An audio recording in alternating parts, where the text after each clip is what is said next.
Microphone on. Microphone is now on. Microphone is now on. Everybody, microphone is now on. Come on. Come on, I gotta hear myself here. It's gotta be on. Buttons on. My microphone on. There we go. Microphone is... Okay, now we're good. Now we're good. Now we're good. Now we're good on the live stream. Do-do-do. With Little Joan. Welcome to the Hollywoke Hot Take Live. The live stream. We'll do it live. It's a little late telling everybody about it, so we'll take a few minutes here. Let people drift in, as they often do. It's a later live stream again. Sorry. Been doing a lot of events. God, what a week. What a crazy week I had. Tell you about it just briefly. So Tuesday I did the Egg Harbor Township Library. Then I went to a brewery in... Where's that one? I remember now. Which brewery was that? Oh, I went to a brewery. And, that was Tyndall Road Brewery. They were nice. That was in Bordentown. Then I went to GC, Gloucester City Museum. It was the Gloucester City Museum event. That went very well. Then I went to a book festival at the Monroe Library yesterday. That went pretty well. It was their first time. There was a little rough moments. It was very windy. Destroyed my banner, but I got another backdrop. It's fine. And then today I went to the Village Idiot Brewing in Mount Holly. Great time there. So all good. Crazy week. I just left all my stuff. Did I bring it in? Oh, I did bring it in. I had my stuff like in the front of my house, so I wouldn't have to carry it further to the car. And so that's what I did all week. Just throwing my books in the car and going to some place. Next week I got it easier because I didn't book as much. I mean, I'm trying to book. I'd book every friggin' day if I could, but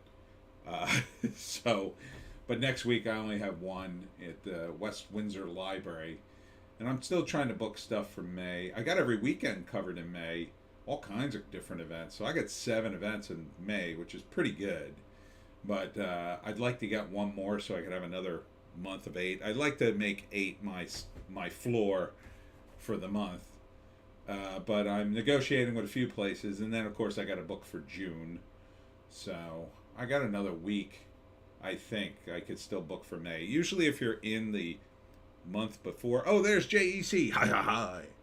Usually if you're in the month before, people will book with you. It's like weird when you're in the same month. They're like, no, I need to tell people. And then, I don't know, sometimes they do. Sometimes they don't. But crazy week. I made a little money finally. That was nice. Whew. I made back all the money I paid in the self-employment tax. I got creamed on taxes this year. It's like every other year. One year it's like great, and I'm like, I hardly have to pay anything, or I get money back. And then another year it's like, oh my God, my cousin who does my taxes is like, oh, you got to pay this year. And I'm like, nuts. But this year it kind of worked out. So I'm kind of back to where I was.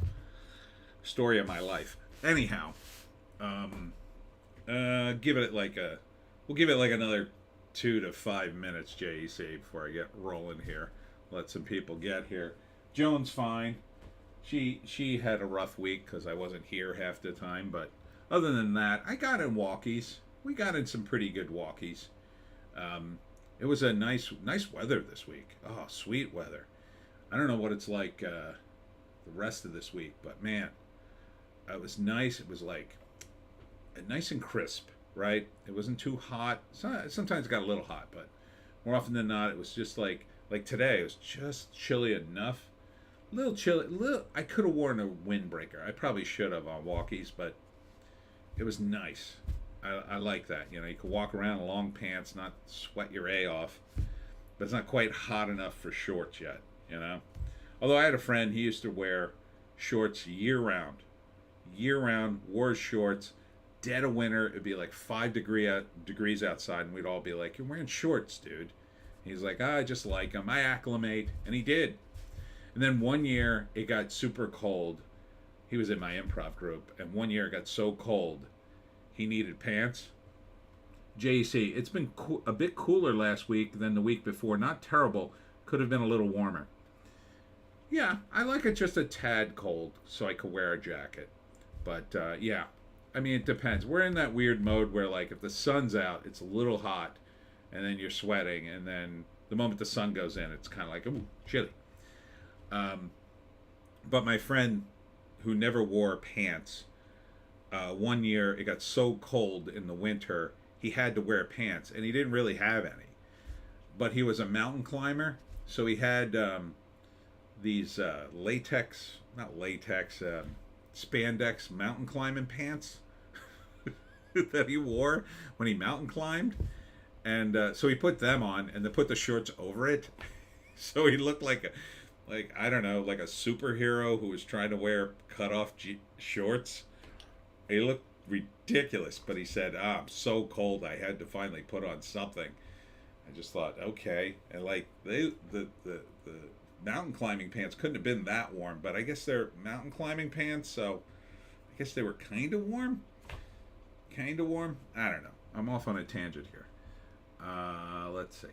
Well, just you and me, JEC. We'll dive into it. We'll dive into some headlines and whatnot. See who else comes. I should have promoted a little earlier. I got caught up in some things. I'm just always getting caught up. I did a news blast right before I went on and uploaded that. So hopefully that's all uploaded. But the big news coming out of Hollywoke, is Jeff Shell ousted at NBC Universal for inappropriate relationship. No details have dropped yet. Oh, Magic Poop is here. LOL, like Captain Underpants. What's up? What's up, Magic Poop? JC, I used to wear shorts during winter in high school because it upset everyone. Yeah, that's kind of why my friend did it. And then it became a thing, and then it got that super cold. This winter, he would have been great. We had a real mild winter here. But yeah, this guy, Jeff Shell, I didn't really know his name, but apparently he runs NBC Universal.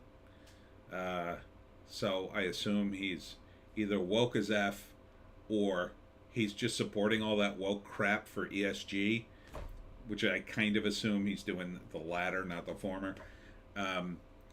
But he was banging an underling and his staff, and he got caught, and now they give him the out. But we haven't heard the details of the underling, so that's going to be interesting. I wonder if it's going to come out in the coming days. Like, was it like someone almost at his level, or was it like a secretary? Is she gonna sue him or whatever? Who knows? But it just cracks me up with these guys. Like, first off, I think if you have a wife, Clint Miller is here. Hello, everybody, he says. Hello, Clint. Like, if you have a wife or a girlfriend and then you're cheating on them and you've got a second girlfriend, it's like, I don't know how you have the time for that. I really don't. I just don't have the time for anything. I can't imagine. I barely, when I'm in relationships, I barely have time for them. Thus, I'm not in them a lot. But but it's like, I can't imagine juggling two of those things at once. I just can't. I can't even imagine what that's like. Or and lying to both of them and trying to keep both of them happy. Like, what a misery that must be. I mean, I guess we got hooked up with two different girls around the same time. The 2-week honeymoon would be fun with both of them. Although, like, usually when you first sort of get together with someone, it's like those first 2 weeks are awesome and you can't get enough of each other, and that's fun. But then, like, it starts to slow down. You start to get into some sort of pace. I guess if you, like, have that 2 weeks and then you get into sort of that pace, and then like a month goes by and I guess you're sick of them, then you have another 2 weeks like with somebody else. It's kind of cool, I guess, but just seems so much trouble. Leftist Owl. Leftist Owl? Using woke in a title. What a effing cringe, a boomer. Well, what do you want from me? I'm 57. I mean, if you don't like it, you can go live stream with someone else, I guess. Go listen to the, what are they? The Surfs, I think they're called. Go listen to them, and they could validate all your stupid opinions, I guess. Anyhow, I can't imagine what it's like juggling two people at the same time, two women, especially two women. I mean, women are kind of high maintenance, ladies. I think you would admit. So like the Italian guys, and I'm Italian, so there was a guy in my family. He had a mistress for like 30 years. He wasn't like a direct relative. He's one of these people who was so close to my family, he was considered almost a relative. But he died at his mistress's house, and then that made the funeral awkward because no one knew about his mistress. Like no one. JC, getting trolls, Tony. The big time now. Yeah. Let's see if this guy like donates so I read his stupid message. So he had this mistress for 30 years, and then he died at her house, and so the funeral was awkward because they were pretty pissed, and like the mistress wanted to come to the funeral, which you could kind of understand, I guess. She was with the guy for 30 years, but he also had a wife and kids. I don't know how you do that, but at least like, if you're gonna have a mistress, like, don't have it at work. Don't have your mistress at work. That's so stupid. It's incredibly not good for the corporate guys. So you got to figure he's like a millionaire. He could afford to hire some crazy hot stripper and just say, here, you don't have to strip anymore. I'll pay your bills. Just be ready in case I want to party. Right? That would be the way to do it, I would think. And just, shut up and I'll pay your bills, and every once in a while I'll come over and, we'll bang and it'll be great, at least for me. And you can have all your bills paid, and you probably have your own boyfriend, but, it would be at least somewhat. I mean, I always thought that even that was terrible, but compared to like banging someone like in your company, I mean, I think that's at least, I don't know, slightly better. Or you could just be open about it and just be like, oh, I mean, I wouldn't do this, but people who have like wives, and then their wives goes, well, my husband's so oversexed, he needs a girlfriend, kind of thing. But I don't know. I don't think that can work. I really don't. I've known a few people in open relationships. It always falls apart.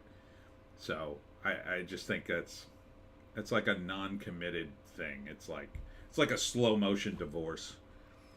But anyhow, this guy at NBC Universal, so the wokest of the woke networks, I guess you'd say. I don't know if it's hypocrisy because they're real left over there, so maybe it's not. Maybe it's liberation for the woman. I don't know. He obviously was like lying about it, so it's not like he thought it was. So I don't know. Moving on. Getting into the box office. We like to talk about the box office here. Super Mario Brothers movie dominates again. Evil Dead Rise scares up 23.3 million. Let's take a look at the numbers. I'm kind of shocked the Evil Dead did so well, but again, it's all about name recognition, I guess. So Super Mario Brothers did 58 million. That's not a bad, what is this, third weekend? That's a pretty good third weekend. You got to figure. What are we at? Got to be over 800 million? Oh man, we're almost at 900 million. Yeah, so we're going to cruise. This movie's going to cruise to $1 billion. Yellow Flash seems to think it will do 1.5 billion? Maybe. I think it'll get close. If it doesn't make it, it'll be damn close. I mean, when you add everything else in this, sure. It hasn't opened in Japan yet, by the way. Hasn't opened in Japan or South Korea. And I think that's going to be two monster markets for this movie. I mean, first off, this came out of Japan. It's going to be absolutely huge, and it'll probably be the #1 movie. Clint Miller saw Evil Dead Rise, not my kind of film. Yeah, it looks too dark for me. I mean, it does look scary though. I don't know. It confuses me when you call like something like The Evil Dead. I want fun Evil Dead. I don't want dark Evil Dead. I just don't want that. It's like when Bill Murray tried to do that first serious movie. I was just like, I want fun Bill Murray. I get it. You want to do a serious movie, but it just, and now he's kind of more of a serious actor, but he still kind of does fun roles. I don't know. JC, I watched that Nick Cage movie, Renfield. It was pretty bad. Total mess. Oh, no. Oh, tonal mess. Total tonal mess. It's like 4 movies mashed together. Really? That's disappointing. JC, another Evil Dead remake? Didn't they do that like 10 years ago? Yes, they did. But that one was a more direct remake. It was at the cabin. Again, it was like the very first Evil Dead movie, I think, that Raimi did, which I don't think anybody saw, and I forget if Bruce Campbell was in that one or not. I guess he was. But then it was Evil Dead 2 that was like the good one, the first really good one, and that kind of put it on the map. Yeah. Man, really? Renfield's no good, huh? That's disappointing. It looked fun. I definitely liked the trailer on that one. Yeah, so here's Evil Dead. Evil Dead Rise did 23.5 million domestic, 16.8 million international, 40 million overall. That's probably not money yet. I mean, it looks like it's got a ton of effects. But it is in one or very few locations, it appears. So maybe it may not have such a monster budget. International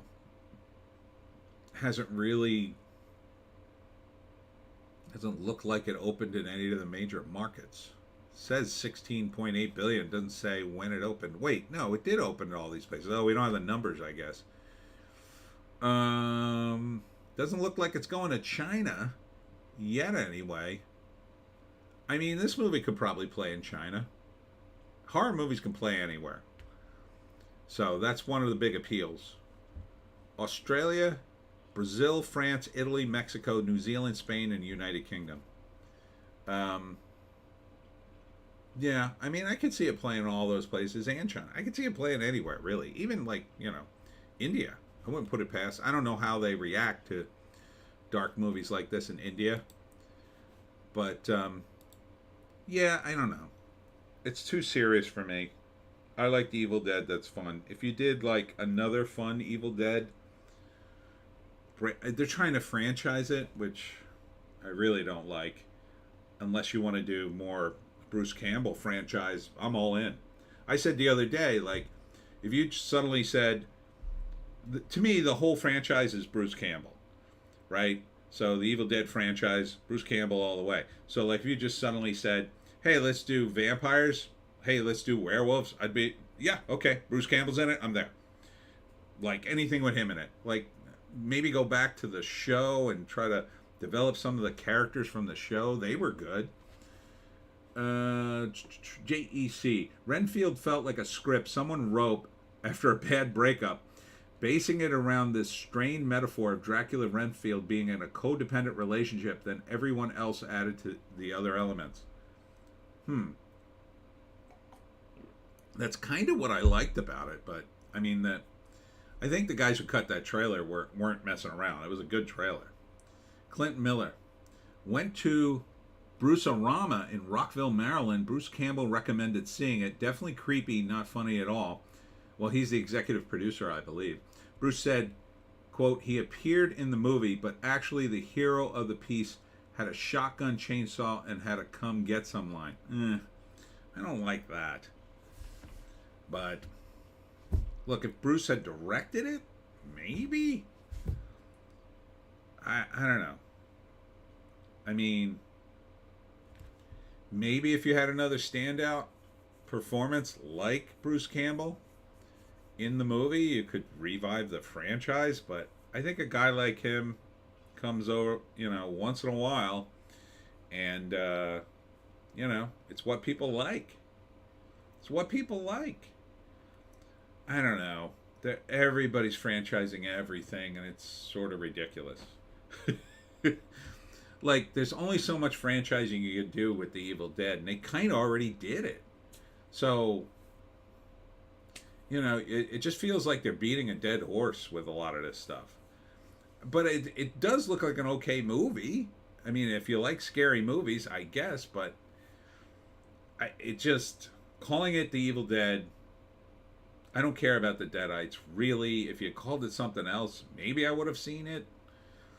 But you got it in my head that, oh, it's The Evil Dead. It's somehow connected to that. And then you're going to do stuff like Clint just described. That's a real turnoff for me. Because I've seen the other stuff. It's in my head. It's like, that's where my head's at for this movie. Just give it up. It's a brand. The whole point of redoing the brand is to redo the stuff we like. It's like these idiots that deconstruct James Bond, right? Oh, we're going to do James Bond. Oh, but he's not doing the martini thing yet. Like, what the hell's the point? That's the whole reason I want to see James Bond. I want to see him drink martinis, bang chicks, kill dudes, and be cool. Like, that's it. Drive cars, use gadgets. I don't want to see how he got the gadgets. I don't want to see, like, well, this was before the gadget. I don't want to see that. Who cares? Do I want to see James Bond as a toddler in a nursery? No, I don't want to see that. I want to see James Bond. That's not James Bond. I mean, at least redo it, but come up with clever ways to redo it. Like, if you wanted to, I don't know, remake the Evil Dead franchise or reboot it, recast a new actor, do young Bruce Campbell if you have to, something. Do his son or his daughter or whatever, Do the next generation. I mean, you tried that with the TV show. I think it worked to some degree. I like the TV show. I mean, it didn't last forever, but what does? Clint Miller, like DC and Marvel Comics, ruined the characters with wokeness. Yeah, I mean, that's all it seems to be. It's like, oh, you're stuck doing this. It's what I said yesterday. It's like the movie industry is following comic books down a rat hole. Comic books used to do the same thing, right? After a while, like, DC or Marvel would say, oh, everybody's sick of Superman. Let's introduce Superboy again. And then they'd introduce Superboy, and for like a week he'd be popular, and then everybody'd be like screaming, where the hell's Superman? And then eventually, after wasting everybody's time, like the death of Superman, the giant waste of time that was, it sparked a lot of interest. The story leading up to his death was, I guess you could say it was cool and fun, although they copped out in the middle with Doomsday, I think. But eventually, what happens? Well, we got to bring back regular Superman. Like it always happens. So, like, movies are going through that phase. We're in the phase after the death of Superman, where we're taking Superman and here's Steel. Here's Cyborg Superman. Don't you like him better? If you do, tell us, because we totally want a new IP here. And we all go, well, he's okay, but where's regular Superman? And eventually they go, oh, these people, they just want the same damn Superman. Yes. There's a reason he's popular. There's a reason Bruce Campbell is popular as Ash. Because we like it. Just make what we like. Stop trying to impress us. Well, see, we're so clever. You're not. I mean, look. If you give me the assignment, I could probably come up something for the Evil Dead that would work. Some new character or whatever, some new angle. But it would have to be funny, like Bruce Campbell, in that vein. I mean, I basically did it with the Pineys. Pineys is very much in that kind of tone. So, magic poop, preach! I'm just so sick of this. These guys just don't... Sam Raimi, I love Sam Raimi, but he's had his missteps. Drag Me to Hell. Man, what a misstep that was. Like, it's kind of not his fault. It was highly overrated. I mean, it hit Rotten Tomatoes at 95%. Really high. And I was just like, really? This must be the greatest movie ever. And I went go see it and like, oh, I was so mad. Because it was like a TV show. It was like a Twilight Zone episode. JC, my granny got a subscription to all the Superman titles during the Reign of Superman story when I was 8. Got me into comics with that storyline. It wasn't a bad storyline, but we were all knew what was going to happen. Eventually, Superman came back. And eventually, all those extra Superman, well, they're all gone. I mean, who's left? I guess Superboy. He was one of them, right? And then Cyborg Superman, he's definitely gone. He's evil. And then Steel is still around, but is he all that popular? I mean, Steel to me is what you create when you're in a conference room with a bunch of other, execs and editors saying, oh, we gotta, it's a Poochie character. It's like Poochie from The Simpsons. Oh, we got to make him 10% more Rastafarian. Oh, and he's got to get busy. And, it's just a bunch of buzzwords that mean nothing. And so they create a character by committee, and then he's sort of everything, which means he's kind of sort of nothing. JC, well, I was 8 at the time, so I didn't know anything, so I was riveted. I mean, it wasn't bad. The fallout from the death of Superman, because at 8 years old, you're not going to know that they're just kidding around. That they're going to bring back Superman. You think he's dead. You don't go, oh, they're going to bring back Superman like I did. You would be like, oh, no, Superman's dead. Which would have been cool if they had kept him dead. I mean, that would be a direction, right?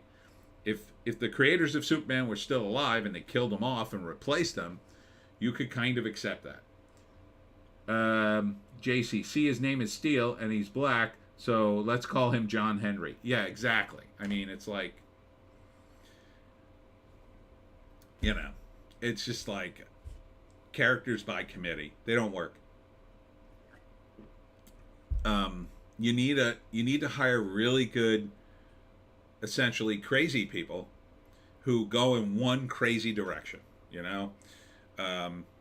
Neil Adams was kind of like that, I think. He went in a very specific direction with Batman, and then he did Green Lantern and Green Arrow. Went in a very specific direction. Say what you want about his progressive ideals or whatever. He committed to the bit. And DC Comics at that time let him go off in that direction. Same thing with Chris Claremont and the X-Men. They gave him the reins and he was able to do all kinds of stories. When you have these situations where you've got an editor sitting on your shoulder saying, no, 10% more Rastafarian, it's never going to work. It's just, and you have to have real talent too. So a lot of the guys they hire now, I just don't think they're very talented. They're people who are in the know. I mean, look at the guy, and I hate to pick on him again, but it's just so true. Daniel Kimmel Smith. JC, Neil Adams wasn't as bad as Denny O'Neil. Yeah, and Denny O'Neil was kind of like, he was okay. Sometimes he was good. But Clint Miller, what do I think about Eric July's Isom venture? Great. He should have been the guy that a DC or Marvel would have hired and said, here, do a character or do one of our characters. And then it would have been a Superman story. It would have been the Isom story only, as Superman or something like that. Or he would have created Isom under those auspices. Just like, DC did it with Milestone, right? They did a whole universe of black characters, and I bought them all. They were pretty good. You got to let creators, they got to be good, and then you got to sort of cut them some slack and let them go nuts for a while. And you're going to lose money on some of it, and some you're going to win. I think with Milestone, it just, I don't know if it was ever going to work with Milestone. Like, I like the characters a lot, but I think the only really good characters were the Blood Syndicate. All the other ones you could have just, Icon was okay. He was basically Black Superman, but the Blood Syndicate, that had real potential. That should have been. They should have just said, forget the rest of the universe, do the Blood Syndicate, and then do it in DC Comics, like in the DC Comics universe, and keep it there, because that would have been awesome. It would have been a little factory of villains and heroes that you could have just gone back to, because so many of the, I mean, the whole premise of the thing was the city got, I don't know, bombed by some crazy experimental gas or something, and it killed a bunch of gang members, but a bunch of them get superpowers. And they're like all from different gangs, and so that was cool. And then a bunch of them die early on. I mean, it was awesome. It was like Game of Thrones, but like with comic books in a lot of ways, I think. It was different, too. That was the other thing about the Blood Syndicate. That was different. Like, Static Shock was okay, but it was kind of the same. And they even had an article just recently, like, why do black superhero characters all kind of have the same powers? Well, yeah, Static Shock did, because that turned out to be their Spider-Man, and they pushed it. But the Blood Syndicate, that was those were the characters to push, in my view, from like a writing and creative standpoint. They were completely different from the other characters. Yeah, they had similar powers, but they had this sort of open area to just, you know, they could always add new gang members. They could always kill them off. That is what you need. You need like this constant sort of dynamic in DC Comics that they don't have. They just don't have it. And Marvel too. They're static. They're stuck. They're stuck with all these IPs. They don't want to kill anybody. They bring back Ms. Marvel as Captain Marvel. I'm sorry, I'm ranting. But I did like Eric July's Isom. I haven't bought it, but I would buy it if I had money to blow on comics, which I kind of don't have right now. I'll tell you what I would totally buy right now. Again, I don't have the money, but man, it looks great. The Razor Fist comic that is being financed right now. If you've got money burning a hole in your pocket for comics, if you don't buy the Razor Fist comic, you're out of your mind. It looks fantastic. It's going to be Western, super high end. The artist is George, I forget his last name. It's like Papadopoulos or something like that. He's the guy, he's been doing comic strips, and they're almost fully painted comic strips, but they're cool. It has a really cool look to him. He's really kicking up his game for this thing. It just looks great. And they're financing it now, I think on Indiegogo. They already got $100,000. They're already going on to their next tier, which is $200,000. They're adding all kinds of things, posters and hardcovers and all that crap. So, JEC, he's got that one meme artist, does the 4-panel comic strips. Yeah, that's George. He's really good. I follow him on Twitter. He's fun, and he posts his comics. Although he hasn't posted one in a while because he's been working on the Western comic. But what Razor Fist is going for is what he talked about in the video. There's a bunch of comics they do in France. Because in Europe, comics are considered more highbrow. Everybody reads comics. They're not considered, like here in America, comics are considered, kids and idiots read comics. That's the attitude here. And to some extent, they're right for superhero comics, but because it's just, they're lowbrow. They've been lowbrow for a long time. But the French comics are very highbrow. Like, they're highbrow, they're good. The artwork is crazily good, and the stories are, they're just way up here. Magic Poop. Yeah, G Prime 85, his stuff is awesome. Yes, that's George's handle on Twitter, I think, right? So, yes, if you're going to buy a comic, JC Razor did a video recommending old westerns. Check out some spaghetti westerns. Yes. Yeah, and he is, man, Razor, he drills down in the stuff like I cannot do. I just don't have the attention span. I have the attention span of a fruit fly, and man, he does some drill down. So yeah, some good spaghetti westerns. I have a friend who's a cinematographer. He loves spaghetti westerns. He's always recommended stuff, and he's got old posters in his place of some of the classic spaghetti westerns. He loves them. They're good. I like them too. I like westerns a lot, and I would totally buy the comic, but I can't blow money on comics right now. I'm getting close though. This month was good. This month I'm almost like, I could actually buy a luxury item. What should I buy? And then I do the math again, and I go, I gotta buy like food. But yeah, the Razor Fist comic I think is gonna be top notch, and the Isom stuff looks good too. Superhero comics I could sort of take or leave. I mean, once in a while there's a really good one. I mean, Isom looks solid though. I would just read it because it would probably be different. JEC watched The Big Gun Down, The Great Silence. Tarantino ripped off a lot from The Great Silence for Hateful Eight.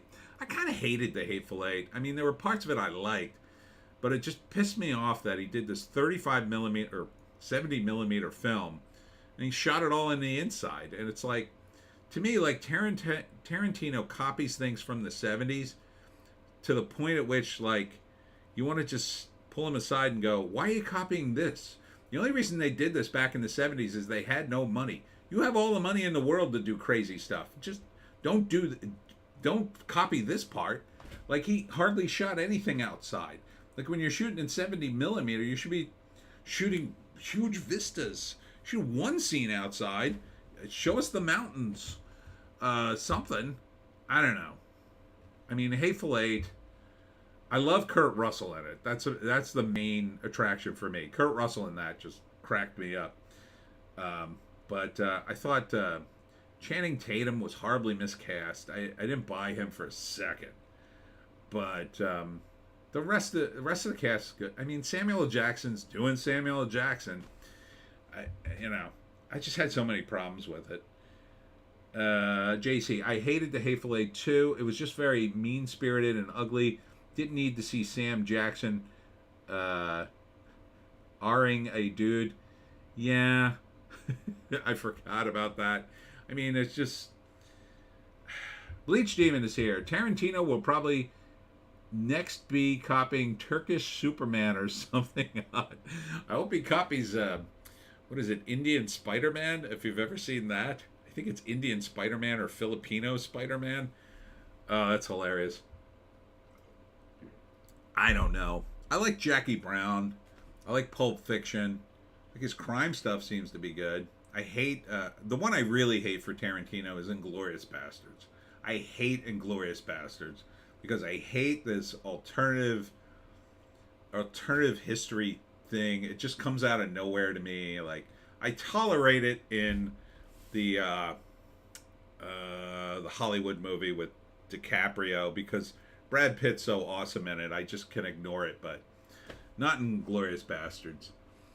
JC, the whole movie you're waiting for the big twist to blow your mind, and then the twist happened, and it was very underwhelming. Yeah, that it takes place in an alternate universe. Like, at least with the Hollywood movie, it's like, well, it's kind of like Hollywood's revenge on the Tate murders. And, okay. But the Inglourious Bastards is just like, what? You spend the whole half the second act talking about this woman who escapes and then goes to France or wherever I think she was in France to shack up with that dude and then open a theater. And I didn't need to see all this. I wanted to see the Inglourious Bastards tear across Germany, killing bad guys from Germany. Can't say that on YouTube for some insane reason. JC, I liked Inglourious Bastards. Yeah, it had such potential. I mean, the trailer, it's another one where the trailer's like, oh, this movie looks like it's going to be off crazy. It's going to be off the hook, right? It's going to be like, oh, it's going to be guys beating the hell out of bad guys from Germany. That's what I wanted to see. There's hardly any scenes of that. Like, I wanted to see these guys, like, come up to, like, a caravan and be like, okay, we're not going to kill him. We're just going to, like, bamboozle him or whatever. And then they just end up killing, like, 50 to 100 of the guys. Like, they shoot a bunch of them, and then they're, like, stabbing them. Like, all kinds of cool action sequence. But we never get that. JC, the woman was a French Jewish lady. Okay, yeah. I mean, her whole story just didn't interest me. I wanted to see action. I don't know. I'm an action junkie.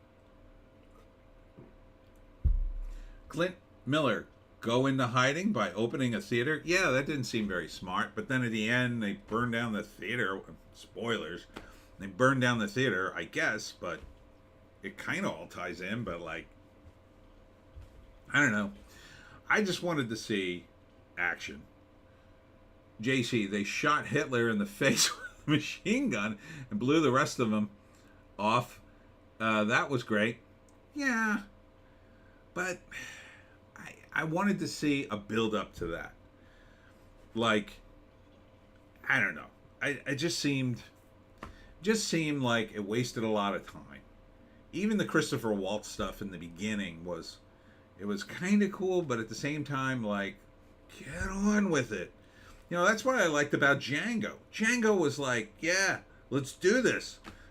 Let's shoot some dudes. Like, that to me was action. That to me was paced well. And of course, what's his name? Goggins was in that. He's so great in those roles. Bleach Demon and Glorious Bastards was one of the few movies I walked out on. I saw more exciting action in a documentary about amoebas. Yeah, there's just not enough action in it for me. JC, she was hooked with the theater through a family connection. I know. I don't remember it, but I guess. It's just like... I don't know. All that part was boring to me. That could have been summarized in like a 2-minute scene, and, you know, it would have been fine. Oh, I escaped, and then I came here through a family member, and now I run the theater. Like, that's all we needed to know about her. See, in the 70s, they did that because they didn't have the money to do a bunch of action sequences. Tarantino totally has the money. Clint Miller, I feel you, Bleach. Some of those amoebas were hot. Anyhow, but Evil Dead Rise does well at $23.5 million. Next up, premiering also this week, Guy Ritchie's The Covenant. Well, good on Guy Ritchie, although only $6.2 million. This movie looked okay. I looked at this trailer. Yeah, this is the one with the interpreter and Jake Gyllenhaal.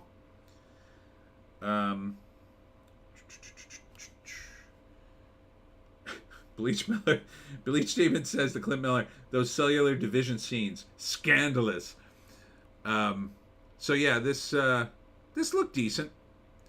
The premise is Jake Gyllenhaal hires this interpreter, and then it's after the war, and then he goes back to, is it Afghanistan or Iraq? I forget.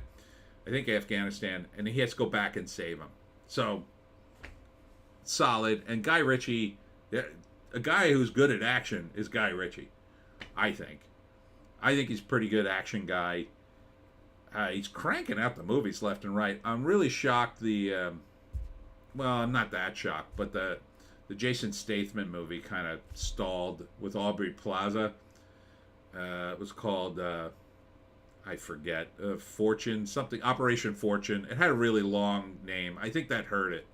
I think it needed a better name for that movie, but that didn't look bad. I kind of still want to see it, but I didn't get my A to the movie theater to see it. The Covenant, I also kind of want to see. I pretty much see any Guy Ritchie movie. I think he's a really good director. I saw Rock and Rolla, which I enjoyed up to a point, but I'm very biased towards him in a positive way. So the Covenant looks decent. And, yeah, and Jake Gyllenhaal, he can carry a movie. Yeah, he could totally carry a movie, I think. So I think this is probably be a solid entry. I mean, 6.2 million, it's pretty low. I mean, for a premiere of a movie. And it cost more than $6 million. I'll tell you right now, that had to cost. I would say I'd be surprised if it cost less than $50 million. I mean, these days the cost of movies are through the roof. I mean, but I don't know. I didn't see it, so maybe. And then John Wick, Chapter 4, still hanging on at number 4, 5.7 million. 350 million worldwide, Now they're talking a fifth movie. I think that's a real mistake. Real mistake.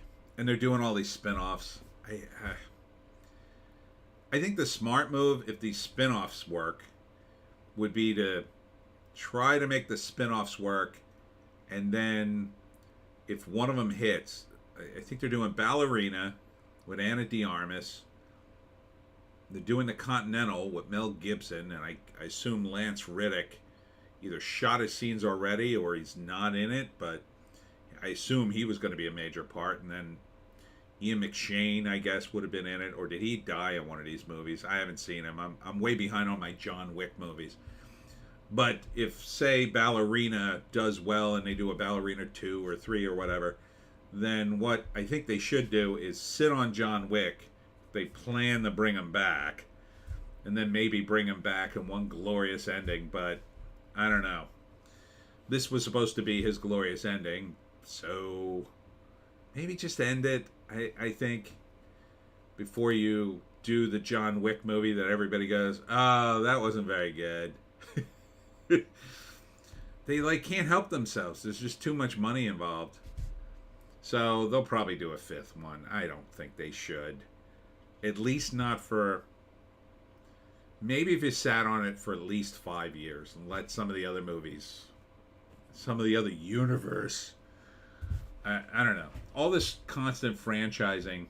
Back in the day, when I saw a good movie, I was like, oh, they should do another one of these, or they should do a spin-off with that character. And now these days I'm like, oh, dear God, don't do another spin-off. Please don't do another spin-off. Please don't do another sequel.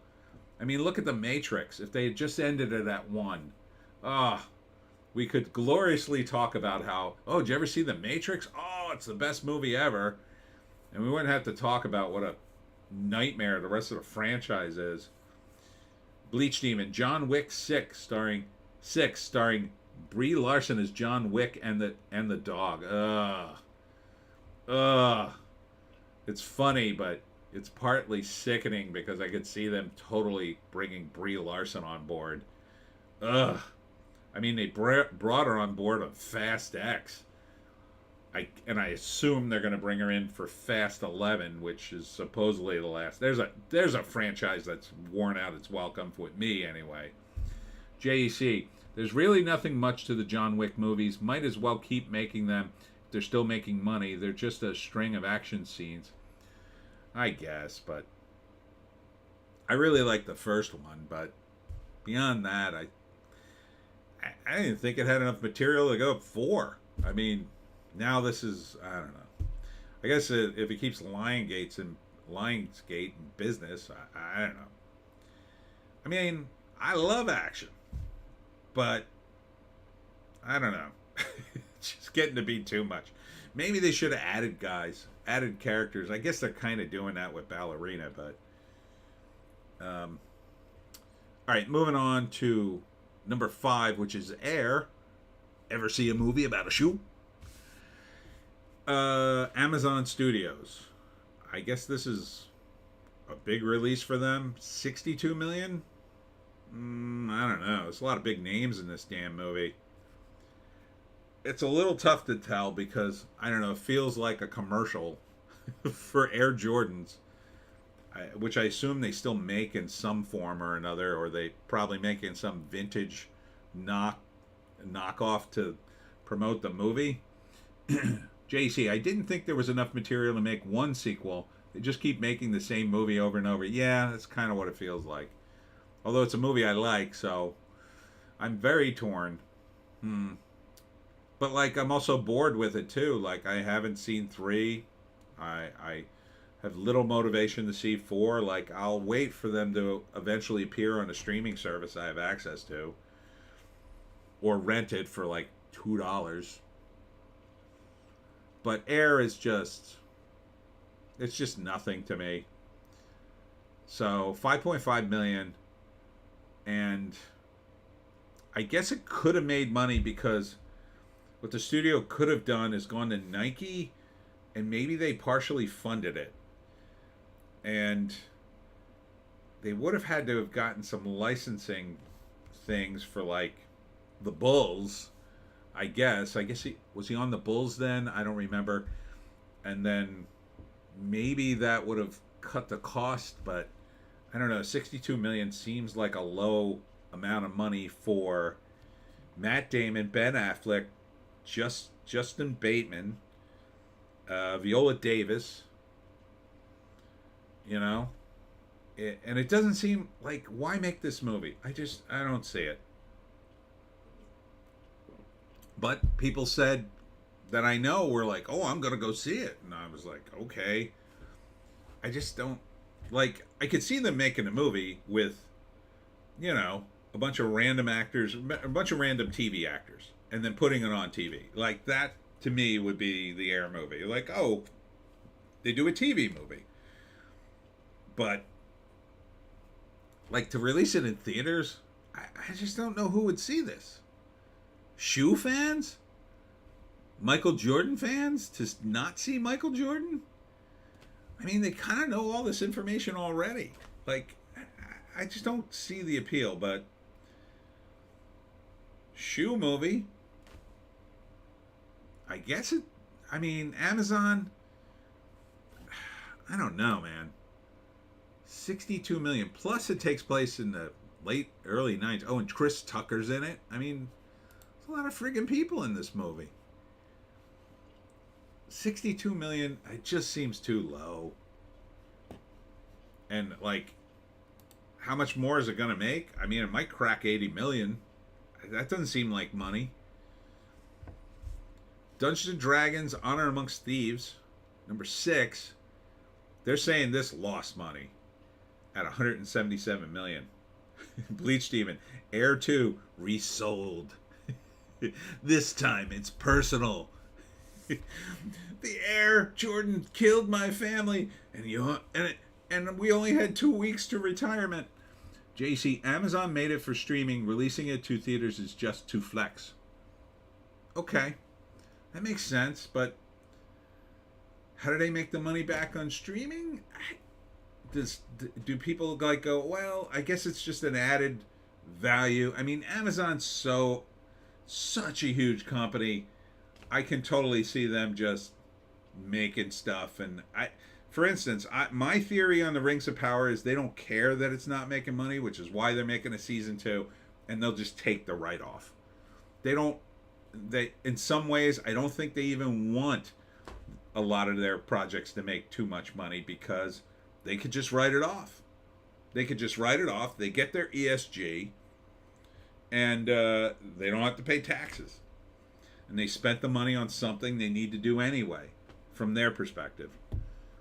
But it's very frustrating as someone who writes and is involved with movies. It's like, you just want everything to be good. And for a screenwriter, it's just like, this could be good. It could be good. But it's just not, in my view. But yeah, a shoe movie, I think it's just a commercial, really. But yeah, that's a point. Just to flex, I guess. Maybe because down the road they're looking to break into more theater-related things, and that makes sense. Dungeons and Dragons: Honor Amongst Thieves, though, 177 million. They're saying this lost money. It did have a ton of effects in it, but it didn't have a lot of big names. I mean, Chris Pine and what's her face? Is it Tessa Thompson? That's who's in it, right? Watita, what's his face, girlfriend or other girlfriend. 177 million doesn't seem like money for this movie. But I don't know. Maybe because maybe it doesn't cost that much, but then you got to figure in the advertising worldwide. Did this go to China? Oh, it did well in the UK. 14 million. JC, I don't know if Amazon cares about making money off of streaming. They need write-offs. It's just to make the appearance to added value of Amazon Prime. Yeah. But I feel like if they make too many crappy movies, it will hurt the brand overall. I think Rings of Power is right on the cusp of hurting their brand. you know. But I think the brand for Amazon is mostly not in the movie side. It's mostly their awesome packaging and buying stuff. So China, 11.5 million. That seems very low for a Chinese release. So perhaps they expected to make more money in China. I heard Air was okay. It's probably fine, but like it should be a TV movie, I think, or like an A&E special. Oh, did you ever hear about it? How they made the Air Jordans? Well, we're gonna show you a dramatization of how it all happened. Like something that's not in a theater. Even in this, I mean, the streaming, I guess. Like to me, I'd want to see, if I was interested in Air at all, I'd want to see a half-hour documentary, like about the real guys, not Matt Damon pretending to be a real guy. Because then I always find out what they dramatize, and it pisses me off because that's not the way it happened. But so Dungeons and Dragons, it's another friggin' game movie. Aurelius is here. I'm guessing Amazon has enough money to burn and keep their foray into media going and going. Yeah, that's what it feels like. I think that, yeah, the whole thing's a write-off. And then once in a while they make money or have something really good like Reacher. And what the hell else is good at Amazon? Reacher is the only thing I can think of. I mean, just that they have all their movies there. Like, you know, I remember the Blockbuster days, and just that I could sit down and order just about any movie on Prime, and some of them are free. That's a pretty good added value. I feel like they don't need to even make the damn movies unless they're good, but, you know, I guess for Air, I could watch Air for free, I guess, because I got Prime. So, would I watch it if it was free? Maybe. If I had a, you know, I mean, JC's saying it's okay or heard it was okay. You know, for a free movie, the bar is low, right? So if I had, like, I don't know, 90 minutes to kill, okay, let me watch, see how good or bad it is, and then I could review it for my channel or whatever. But I don't know, it's just like 90 minutes about a shoe. I just don't care that much about shoes, I guess. I don't know. Dungeons and Dragons I care about because I was a huge Dungeons and Dragons guy, but this always felt from the outing that it was too inside baseball. But I could go on and on about this, but I won't. But I hear it lost money, and I could see that losing money because it has so many effects in it that it could have cost them. I could see it costing them $200 million with advertising. JC, I think when everything shakes out, Amazon and Apple will be the only studios left standing because movies aren't their actual business. It's just icing on the top. I don't know, because I think there is a market for good studios. I think in terms of distribution, they might be the only game in town. They could certainly take over that. Like if they bought up, I mean, like Apple or Amazon could easily buy up every theater chain across the United States. I don't think anybody could stop them, and I think it would be no big deal to them. So then they would essentially control the movie industry domestically. I'm not sure legally how that would work, but you know, I think it's just for the ESG. I think it's so little money for them in the bigger scheme of things when you're talking about two entities that are $1 trillion companies. Like burning a few $100 million on stupid movies that are woke and stupid. Who cares? They write it off. They get their ESG, and it's all good. They get their venture capital stuff. I mean, it's just like the same reason I think Disney owns Marvel Comics. They can do the ESG stuff in the comics. They could do it in the movies. I think it's dumb for them to do it in the movies, but they could do it in the comics, get their ESG. Because, like, right in the beginning, there was that moment where they were doing it in the comics, but the Marvel movies were good, right? So they weren't woke, but now they're doing both, and it's stupid. Aurelius, yeah, it hasn't been all bad. They seem to be throwing stuff at the wall, a la old record labels. They've saved The Expanse, for example. I hear great stuff about The Expanse. I haven't watched it because I also hear it's very kind of like there's a lot of history to it. And you got to kind of watch it from the beginning. But yeah, it's so hard to get something like that off the ground. It just is. I had a friend and he tried to do his own like Star Trek, Deep Space Nine, Expanse thing, and oh man, they had a whole history to it, and they shot things, and they had the whole thing, and it just didn't work. But they invested a lot of time and money in it.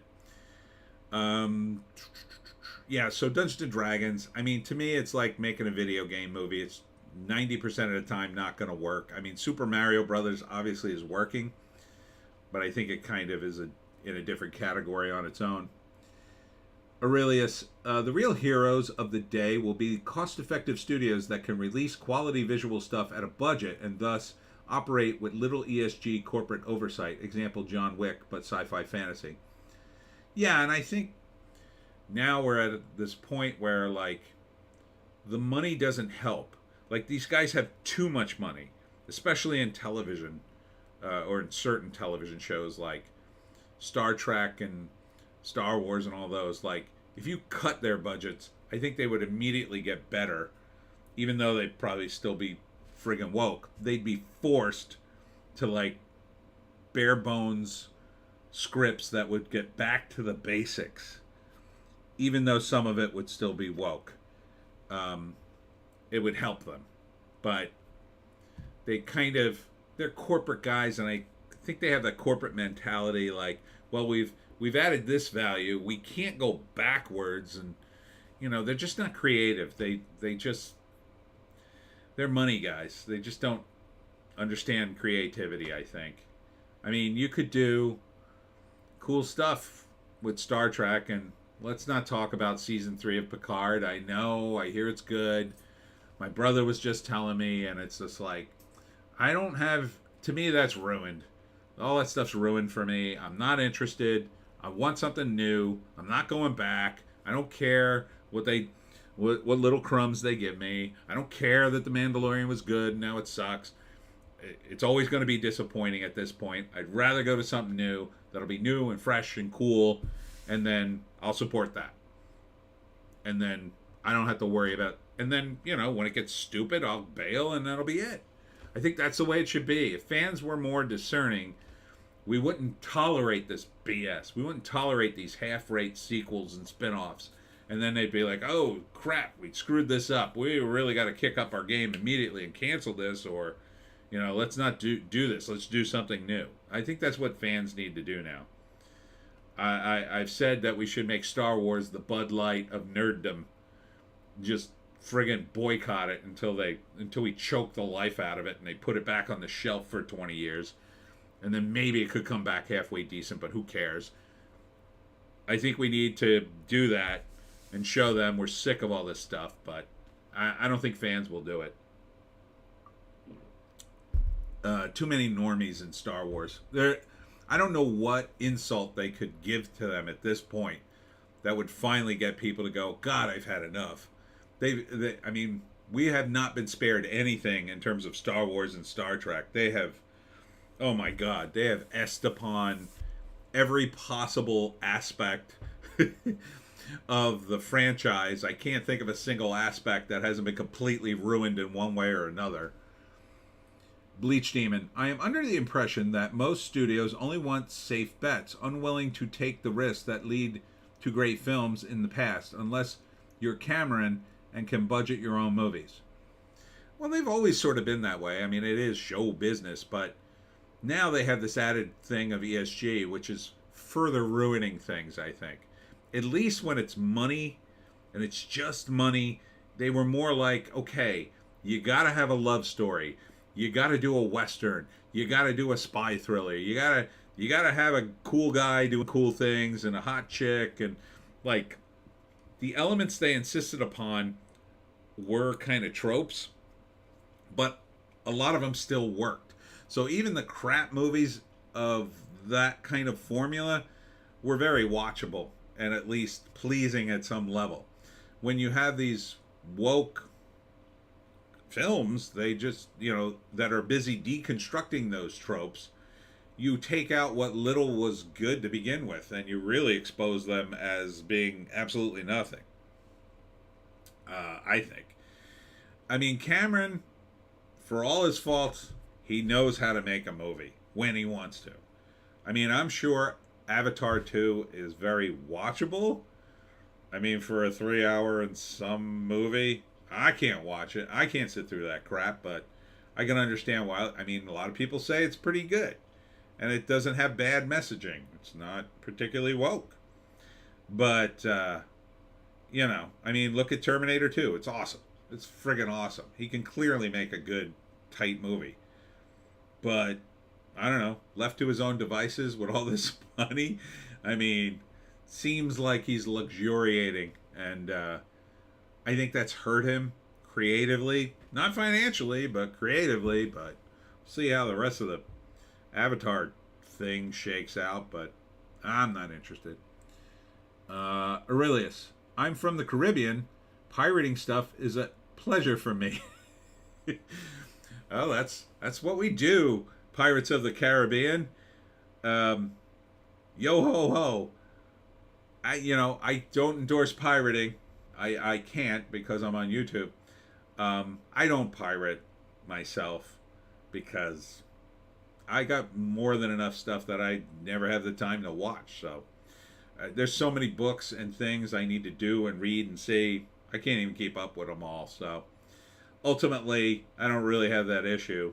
But I have friends who they're total crazy pirating, touring stuff all day long. Aurelius, Cameron could do like 5 True Lies level movies with one Avatar movie's budget. Imagine that. Yeah. I don't know. I would love to see him not do Avatar, but he's doing Avatar. It's his thing. I mean, I wasn't really interested in Titanic, but I had a great respect for his research in Titanic. There's no arguing the amount of work he put into that movie. I mean, you got to respect the craft at some level, but yeah, the Avatar thing, I'm just like, please no. It just felt like he was taking a bunch of elements from other movies and jamming it in there. But then again, he did get sued over Terminator by Harlan Ellison, and that's a whole thing. You could look that up. And Harlan won that case. So there you go. Number 7, The Pope's Exorcist. I want to see this movie. Let's see how it's doing. 52 million. Probably not money. Not doing great domestically, only 14 million, but internationally, where religion still, I think, has some sway. Mexico, yeah, there you go, 5.6 million. It's in Portugal. Why isn't this movie opening in Brazil? Oh, there it is, Brazil. 1 million? That's it in Brazil? And only 1 million in Italy. I would have thought it would have done better. I mean, it looks cool. I still might say it. 3.3 million. It's more of a rental for me, but I mean, it looked kind of cool. Aurelius, if by the next Avatar is told from humanity's perspective as they purge Pandora of aliens, all is forgiven. Yeah, I wouldn't hold your breath for that one. Yeah, it really is Dancing with Smurfs. Here's Renfield at 3.1 million. And that's 17 million worldwide. Well, see, Comedies don't do well overseas. That is definitely not money, I would say. This movie has to cost more than $20 million. That's a shame. I like Nick Cage. I still kind of want to see the movie. Beau is Afraid jumped up to 9 from 14, 2.7 million. It's basically art house release. 3.1 million. I don't know, man. I mean, Joaquin Phoenix, he can carry a movie, man. So I would see it. I still would see it. Is this the... No, this is the second weekend. But I think last weekend it was only in like 4 theaters. Yeah, this would be on my list of movies to see. Only because Joaquin's in it. I think the performance would probably be... He's so good at playing crazy, isn't he? I mean, he's nuts. So this would, I think, be a good vehicle for him. Suzumi. This is an anime thing, right? Yeah. Phew. Look at the international box office. 288 million. But it got a release over here. It only did 8 million. So that's doing well. At 1.6 million this week. From Sony released it. I might see this movie. I mean, hell, 288 million worldwide. I mean, there's got to be something to it. You got to think. Everybody's seeing it. Wow. That is a stark difference. Where did it make all its money? China, 112 million. Japan, 109 million. Well, there's your answer. There's your answer. And South Korea, 36 million. See, if Mario gets it, Mario's going to do these kinds of numbers, I think, in Japan and Korea. At least, I say. Because Mario is just too big. Unlike all the other video game movies, which, I mean, every time I'm on my phone game, I play this game. I forget what it's called. It's like survival and puzzles. It's like a zombie game, but there's also puzzles in it. All the South Korean guys just kick everybody's ass on the damn game. You can't touch them. They play the game nonstop. So I can totally see Mario Brothers doing the most a movie could possibly do in Japan and South Korea. I think the highest grossing movie in Japan was 400 million. I could totally see Super Mario doing that. And then I'm not sure in South Korea, but I could see it doing 100 million or so. Chevalier opened 1.5 million. This movie looks interesting to me. This is about a real guy, and he was actually black. So, out of all the crazy historical characters they're trying to sell as black, this guy actually was black. He was Creole, and he was a genius. He was like a musical genius and a total communist. He was around during the French Revolution. I don't know why Hollywood has passed this over and over again. Why they haven't done this sooner. He should have been the first guy they did. But I think the guy, the leftist who was here earlier in the chat, he was probably the same guy who blasted me in my comments on YouTube about this movie. I don't know why. I think it looks cool. I would totally see it. And it looks historically accurate because he was actually black, as opposed to the Cleopatra docu-series, which, yeah, you don't, yeah, she wasn't black. She just wasn't black. So, and he's arguing with me. The guy in the YouTube comments is arguing with me over the Cleopatra thing, and I'm just like, she wasn't black. Get over it. It's supposed to be a historical docu-series. It's not a drama. Like, if it's a fictional drama, who cares? Okay, you want to make Cleopatra black for some reason, okay. Yeah, maybe you'd explain it, but whatever. This character, he's not a character. He's a historical guy. He was a real genius. He's been ignored by Hollywood for how many years, and they're finally getting around to him.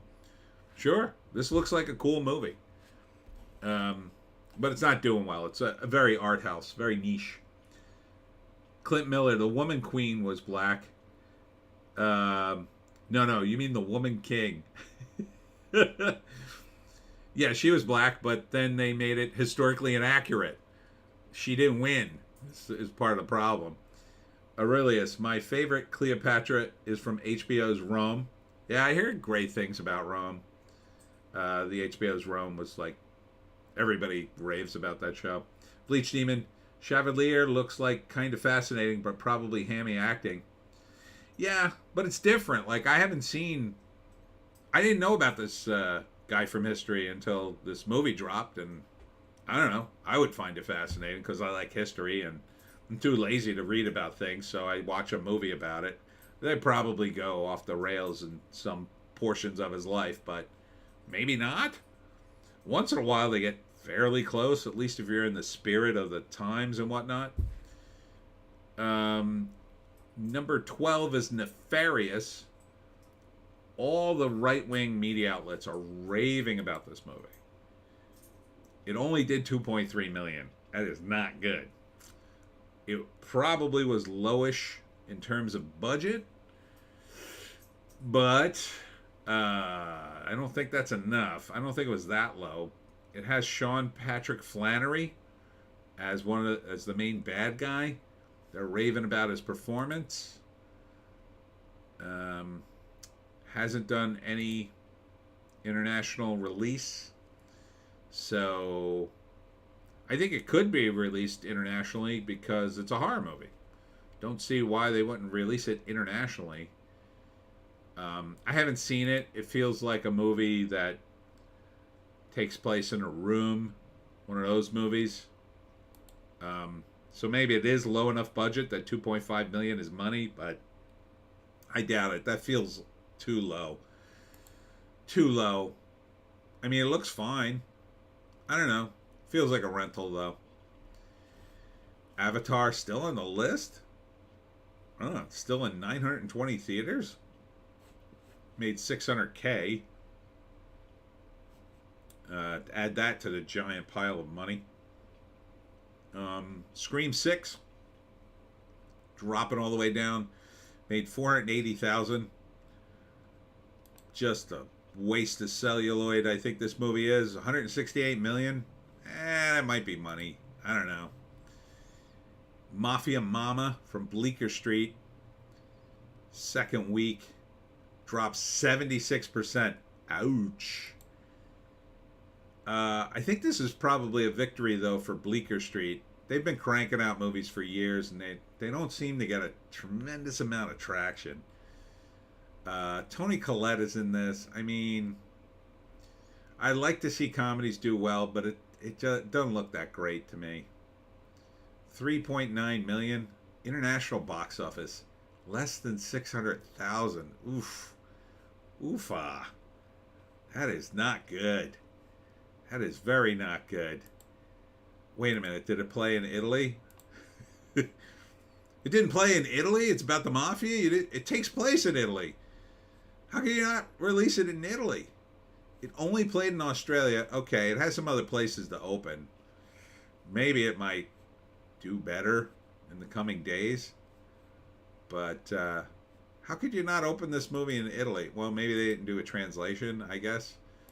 Or maybe the Italians would be like, that's not the mafia. Bleach Demon, Mafia Mama was cautioned against. Friends saw it as a sneak preview. She was horrified by how bad the script was. Yeah, it didn't look great. I did the premise in one of my comics, but it's a tough sell. If you're gonna make it a comedy, you had to go big with it. Clint Miller, what does Toni Collette make per movie? I don't know. A couple of $1,000 and a ham sandwich? I don't know. If I had to guess, someone like her, she's the star. Not a big movie, but big-ish. I would think she'd probably get 100 grand, 200 grand maybe for something like this. I mean, it's a lead. You're not going to spend a tremendous amount of movie. Part of what she'd be paid is she'd get to go to Italy for free and stay there for months and live there while she's shooting the movie. That doesn't suck. you know, and she is the lead, so she'd be paid the most. So I'd say a couple $100,000 maybe. Not too much. I don't think she's that big of a name. It's worth it for her that she's the lead, although the movie doesn't seem to be doing well, so that's not good for her career. But you know, the thing with like being the lead as an actor, once you've been the lead, even if your movie tanks, then you could go down to sort of the next level of movies wherever you're at. Like this is, I mean, I guess you'd consider this like a B movie.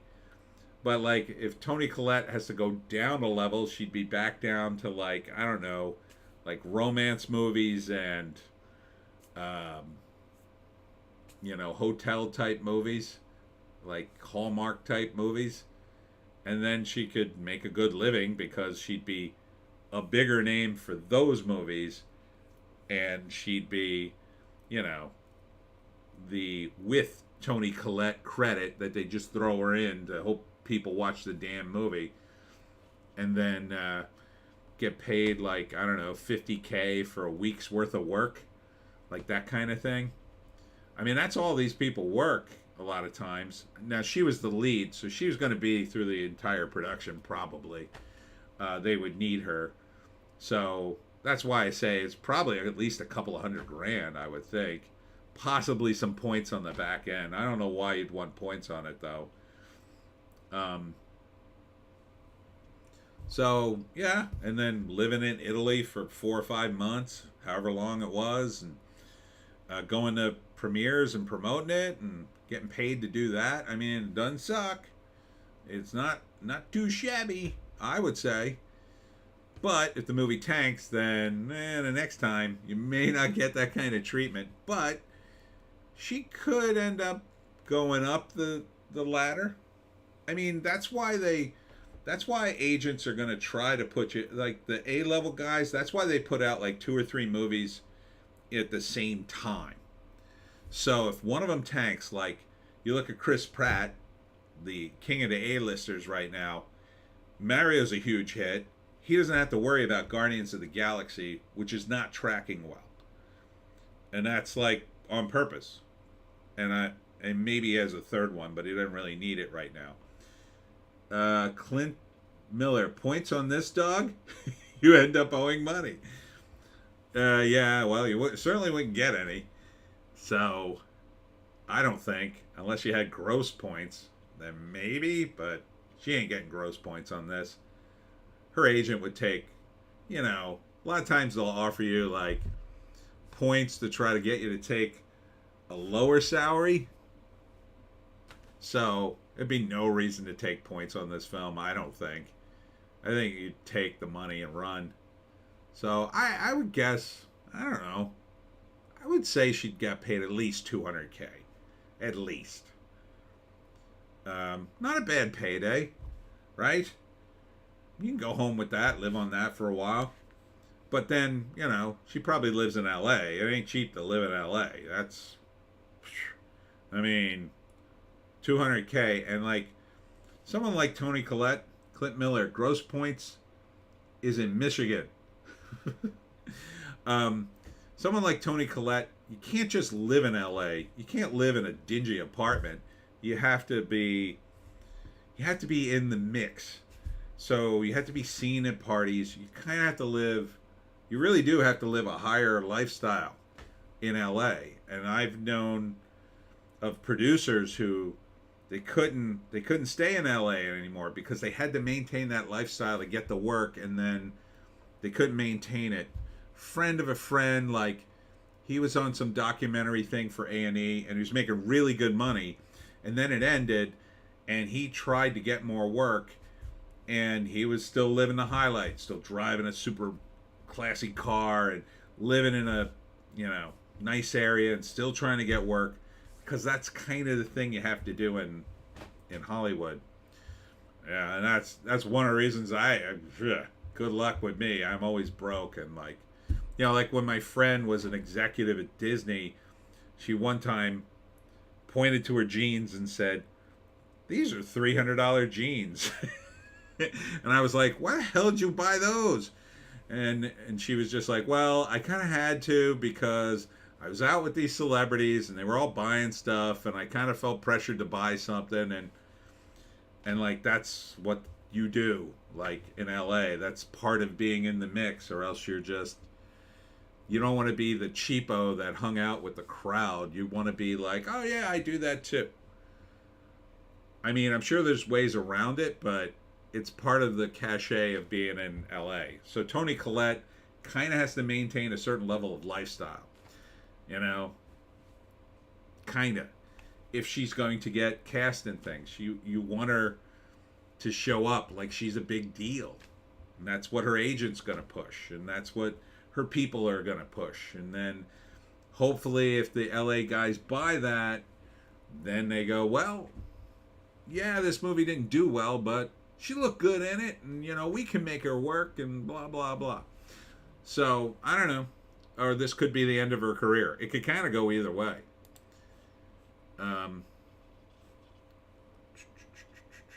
Yeah, so that was Mafia Mama dropping 76%.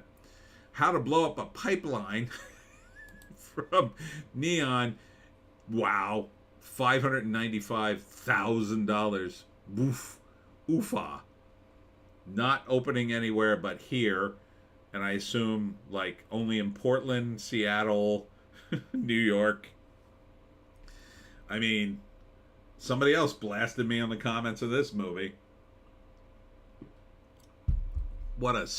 I mean, obviously the title is just to go, ha, we're making this movie. But it looks stupid as F. I mean, if you did a comedy movie like this, yeah. I could see a comedy movie about a bunch of eco-idiots trying to blow up a pipeline and totally screwing it up. But it almost comes off as a comedy, quite frankly, in the trailer. They should have went and done a comedy. But nobody does comedies. I mean, leftists don't have a sense of humor. They can't make a comedy. So I think they're serious about this stupid movie, but I don't know. What else? Showing Up. That was another art movie. 123,000. Oof. $416,000. Not doing well. Not doing well. Champions. Yeah, that didn't do well at all. With Woody Harrelson and Caitlin Olsen. JC, How to Blow Up a Pipeline? Like in the Nord Stream pipeline, right, CIA?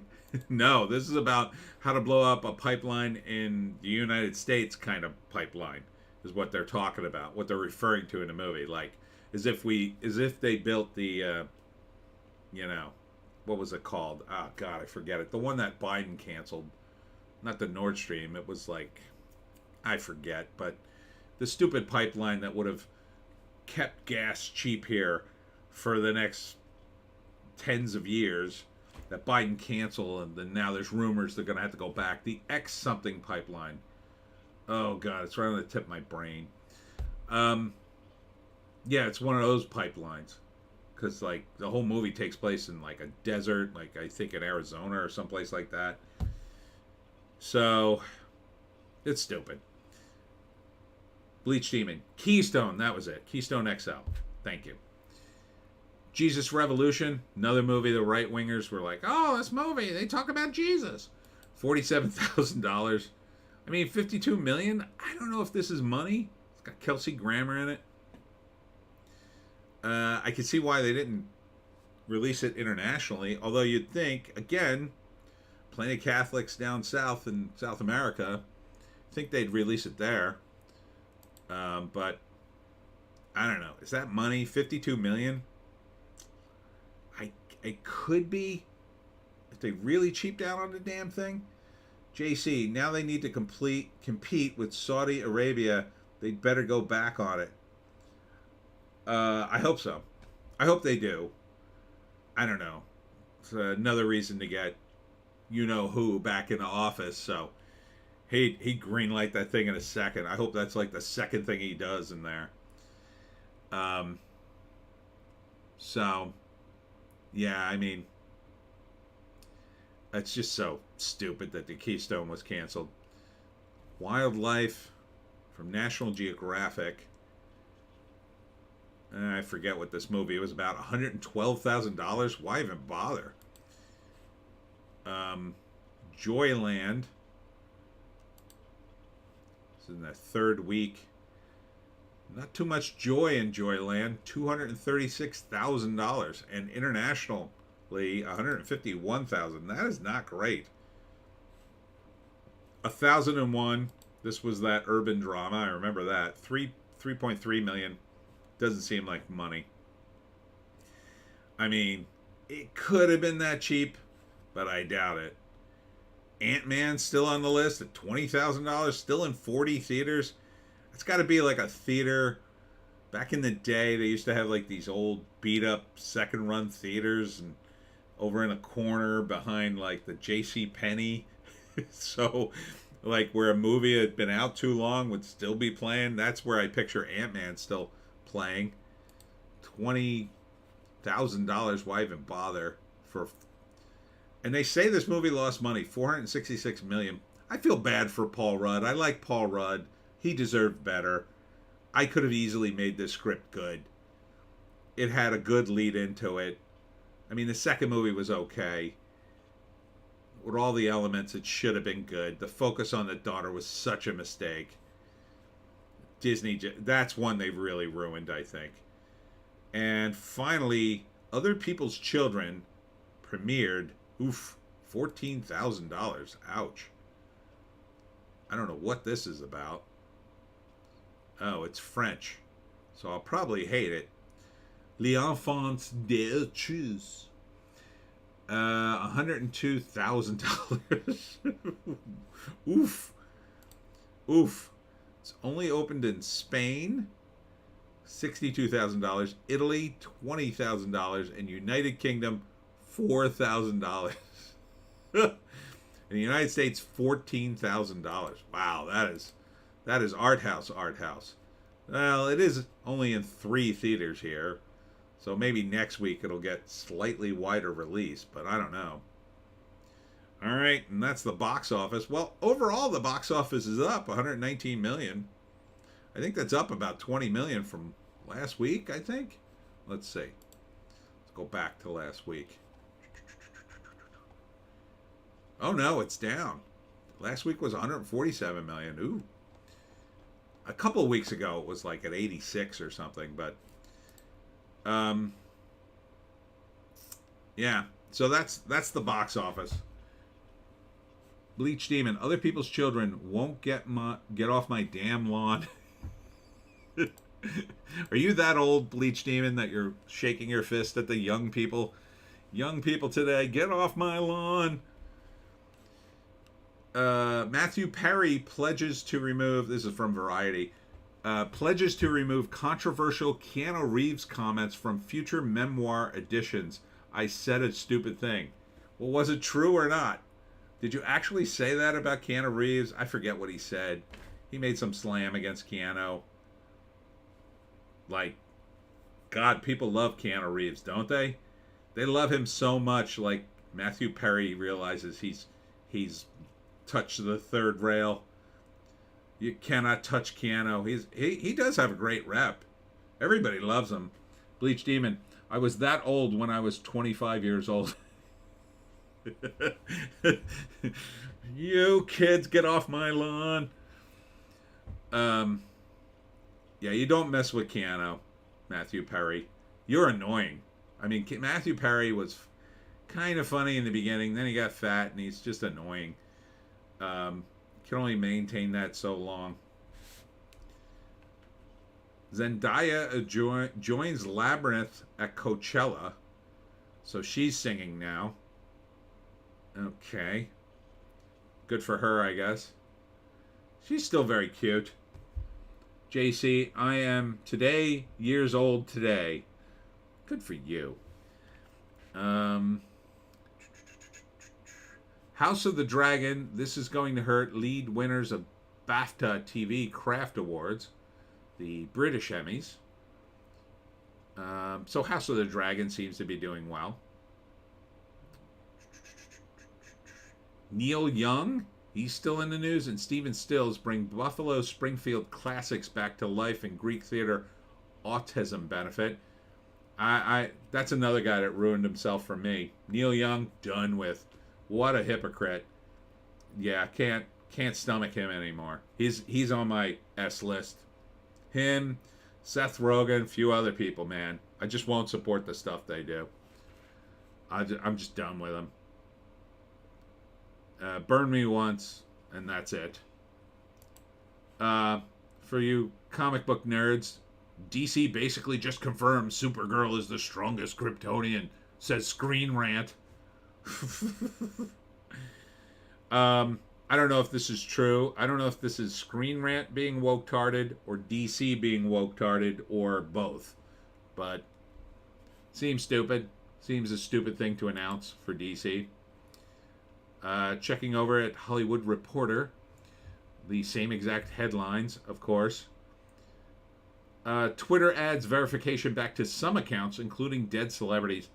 I don't understand what Elon's doing anymore. He's going back and forth.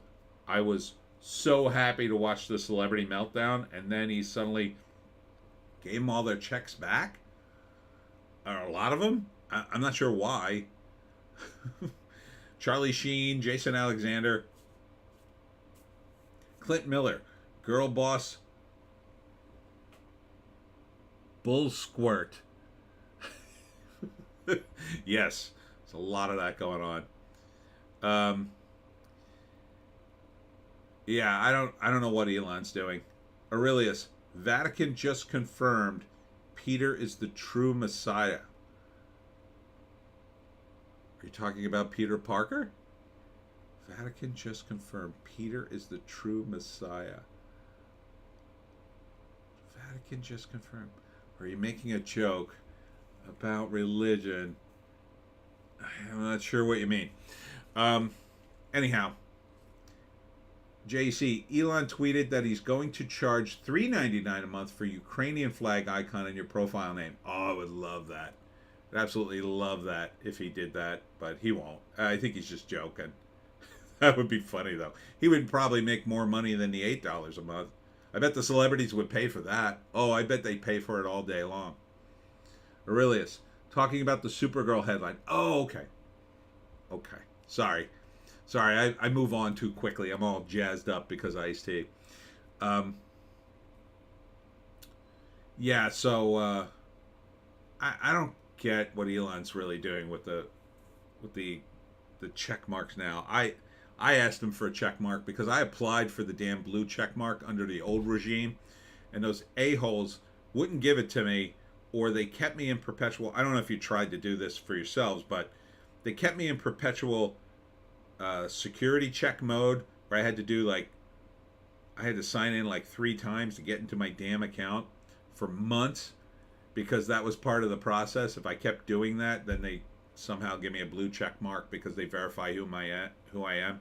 This is like way before, and they never gave it to me because then I don't know, they got all prissy about it or something, and yeah, I never got it. But I went through that hell for like, I don't know, a year and a half. I was doing that. So I asked Elon to, you're giving the check marks out, give one to me.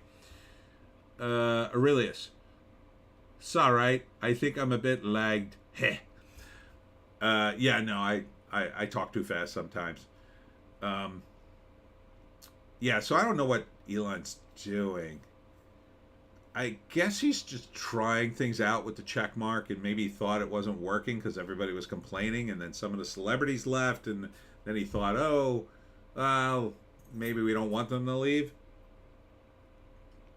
Like Jason Alexander made his big move to some no-name platform, and then he came back, and then people were just blasting him. Magic Poop. Elon's funny, but his trolling's getting out of control. Just let the crybabies cry and let the rest of us have free speech. Yeah, I just can't figure out his trolling. It's like, I don't know, it's like, maybe it's next level and I don't understand it, or maybe he's just like me, he's just going on to the next thing too soon. Like I sometimes do that in my talks.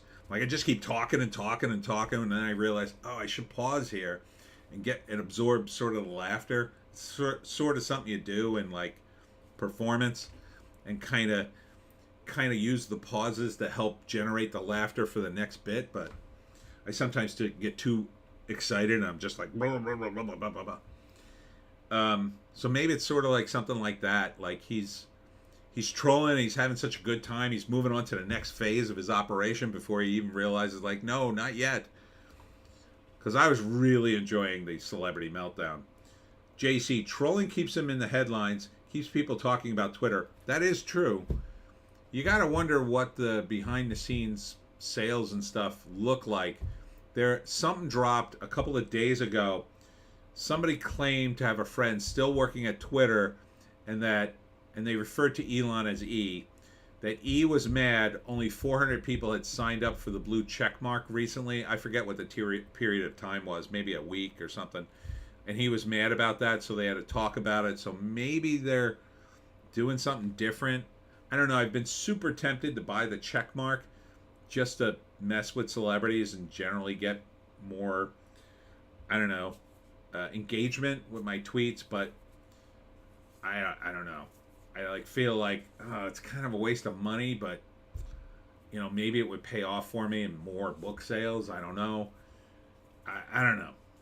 I keep going back and forth with it, but maybe I can get my head above water in the next couple of months. I'd totally buy it. But I also want to go back on the Lotus Eaters for a month. I got an idea for that, and I really wanted to go back this month or last month, really, but it's just not working out for me. It's just too tight, and I know it's like only $50 or $30 or whatever it is, but I'm just so on the bubble right now.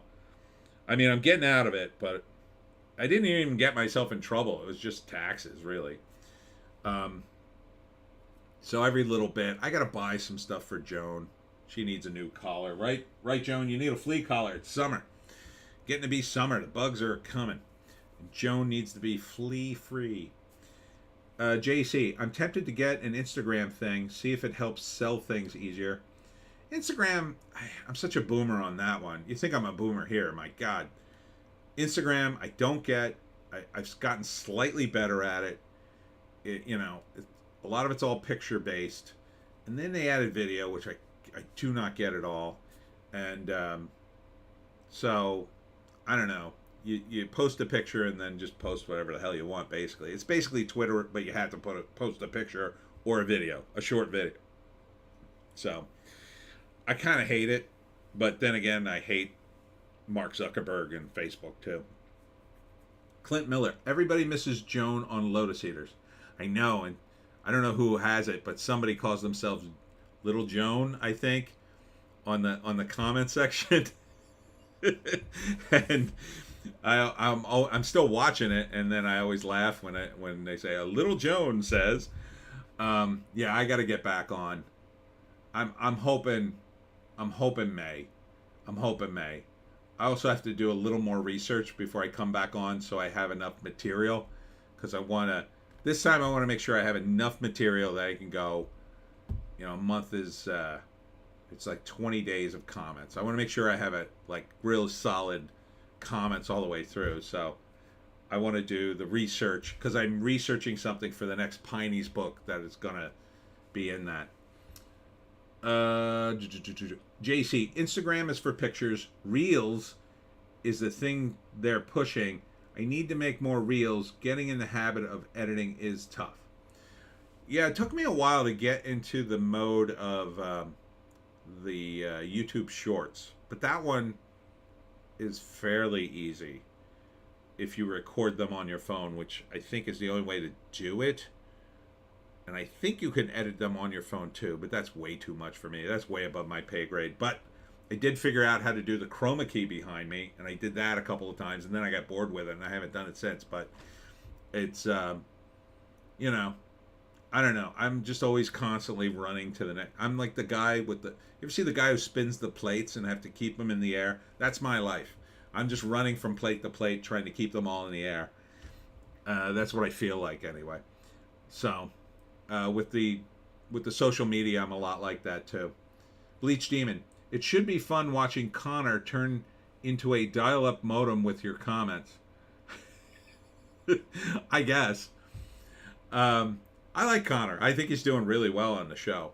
Um, he seems really capable. At all the guys on the show. I mean, no offense to anybody else, but Connor's like, man, he's driven. That guy is driven. I really like all the Lotus Eaters. I think they're pretty good. Um, and it's just so crazy how like, you tune in and there's like two different hosts, and you're just like, oh, okay, who's on today? I'm not sure how they do it, but it's a lot of fun. Or how they schedule things, I should say. JC, need to string images together with voiceover. I've done 2 so far to promote my stuff. Yeah. The problem with me, though, is if I sit down to do that, I'll spend like 4 hours doing it. And that's a lot of my day. That's a big chunk of my day to, throw away just on an Instagram post that's going to get like, what I have to do is I have to figure out a way to streamline the process so I could do it like about as often as I do the shorts, which is usually once or twice a week. I'm trying to do more shorts, but it's like, man, it's another effing thing. These friggin' platforms, it's like the moment you add another one, it's just like, all I want to do is cut and paste what the hell I'm talking about. It's just like so much. But yeah, man, that's... Whew. Bleach Demon. John Wheatley was my favorite. Missed that guy's insights. I forget which one he was. I know I must have watched him, but I haven't missed an episode, I don't think.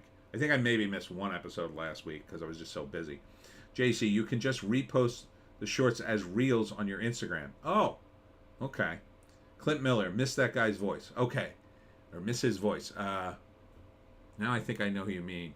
Okay. Yeah. Was he the one that was like, he had the really cool voice and they were really into him like doing audio stuff and he does the audio? Is that who John is? Because he was good. And I think he's still doing the audio as far as I know. I don't know. I'm so far behind on everything. Again, plates.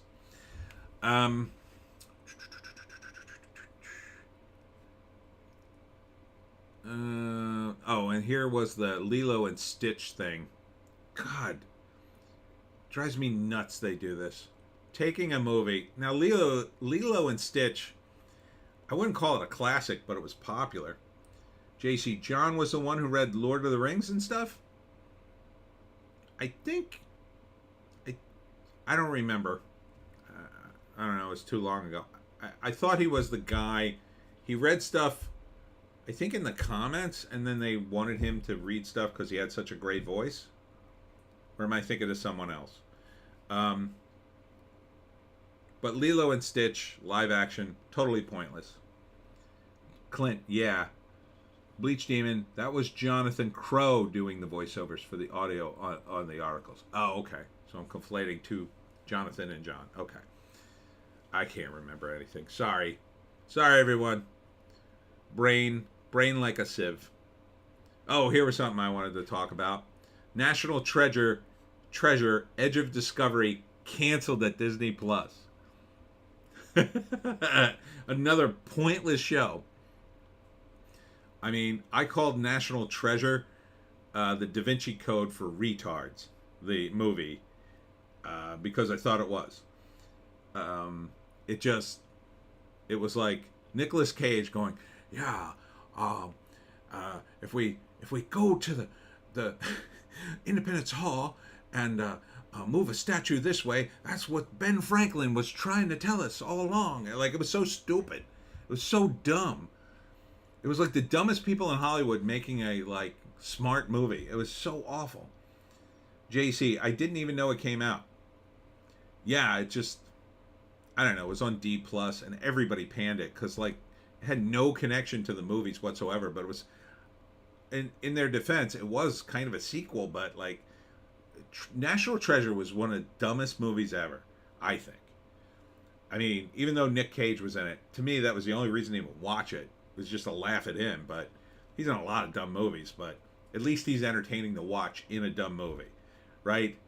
Again, like Arnold Schwarzenegger. Although I think in Fubar, his new TV series, it's just kind of boring. But like Arnold Schwarzenegger in movies was just funny to watch because he was trying to be so damn serious. And Nicolas Cage does the same thing with acting that Arnold used to do with his muscles. He's acting the hell out of the movie, even though I think deep down he knows it's just crap. But like, you know, he's given his all trying to make it great. And but National Treasure, it's just the dumbest effing idea to JC. Nick Cage was the only reason to watch Renfield too. Really? The other guy didn't do well? I thought he would be good as Renfield. He seemed good in the commercials, but anyhow. And then Yellow Flash did a video on this movie Ghosted with Chris Evans. And this is another defense of it, I think, in Hollywood Reporter. But man, Yellow Flash trashed this movie and said it was a flop. I don't know if it was a total flop because I think it went right to streaming, but no one's talking about it. So over at Cosmic Book News, Transformers Rise of the Beast problems, a mess. Surprise, everybody. I don't know, what is this, the 5th or 6th Transformers movies? Rise of the Beast? It's a mess. What a shocker, huh? I think Optimus Prime is still in this one, though. That's a plus, I guess. Man, talk about a guy who really used his voice to make a mint. Optimus Prime, man. Although I would prefer that he just be the movie announcer guy. Coming this summer. Like, he should be that guy. His voice. Oh, man. I wish I had his voice. I think I think movies would be doing 10% better if the voice of Optimus Prime was the movie guy in every trailer. Coming this summer. But he can't be, because he's in Transformers, I guess. Maybe in a couple of years, when they forget about Transformers, they finally stop making these movies. I don't know. I don't know why they're making this. I mean, it's just another IP, I guess. Looks dumb. Insiders blame James Gunn for lack of Shazam 2 interest. I blame him too. JC, Renfield just isn't a good character. The movie points out he's not a hero, not a villain, just a minion who helps murder people. So he's not sympathetic, even though the actor is all tweed and cute. That's a real problem from a screenwriting standpoint. Bleach Demon. So Boom Boom Kapow, Rise of the Bang Explode is a mess. Say it ain't so. Yeah. Shocker, I know. Yeah, but with regard to Renfield, it's like, that's really bad. You have to make your main character sympathetic. Like, what they needed to do was kind of rewrite his origin a little bit and make Renfield like he would have to be in the thrall of Dracula mostly because of Dracula, not because of his actions. Like, you know, either Dracula tricks him or something like that, even though that's not the Bram Stoker's Renfield, let's say. He should be that in a comedy movie because then he'd be more sympathetic. He'd have to be a sympathetic character somehow. So yeah, that's not good. Like, he should be like, I helped murdered people and I'm sorry about that, but I couldn't stop myself because Dracula's just that powerful kind of thing. But only now he's sort of breaking control, and then you could be like, well, it wasn't his fault. You like have to give people kind of an intellectual out so they can like a character, and he has to be sympathetic. That's a real problem. And that, unfortunately, is the problem with lots of movies, lots of comics, lots of TV show. It's like a basic premise of screenwriting that these guys just don't seem to care about at all sometimes. In some of these movies, you just go, why would you do this with a character? JC, there's a romantic subplot with Renfield and a female detective that doesn't work at all. The two of them have zero chemistry. The actress isn't that attractive. Renfield should have been uglier too. Well, yeah, but like a different Renfield in a comedy movie could maybe be handsome because he is going to be the main character. What you could have done is you could have done a visual cue that Renfield is very ugly when he helps Dracula. And then when he starts becoming good, he kind of cleans up, and then maybe he's sort of like visually healing, like, so maybe he has like marks on his face, but then these clear up as the movie progresses and he becomes more positive, or as he draws himself away from Dracula, because that's kind of a thing with the half vampires too. Clint Miller, Aquafina. Oh, right. Man, is she annoying. Yeah. I don't know what agency she signed on with, but she should double their pay, because those guys get her in movies, and I can't stand her either. I don't know of anybody who's like, oh, Aquafina, I got to see this movie. But I'm sure they exist. She has a bit of a fan base. JEC. They point out Renfield left his wife and child to help Dracula and kind of hand waves away, makes him more unlikable. Yeah, see, that should have been a driving force in the movie too. That's like a big deal. Or you make it that he, you know, that they are better off without him, or he left them because he knew it would be only a matter of time before he killed them, maybe. Like, you could have done a thing where like maybe Dracula would have made him a vampire if he killed his wife and child, and he refused to do that. Like, he drew the line there, but then Dracula takes him away and, you know, continues to mess with him, kind of thing. Aurelius, there's already a movie like that, Warm Bodies. Zombie guy slowly becomes human because he's in love with a survivor. Yeah, I didn't see it, but I know what movie you're talking about. I mean, like, he wouldn't have to be zombie, but like, just maybe he has moles or something, or he's pale. I think they kind of do that in the movie. He's pale, and then later he gets less pale. JC, she works as a female detective, but she didn't work as a romantic lead for Renfield.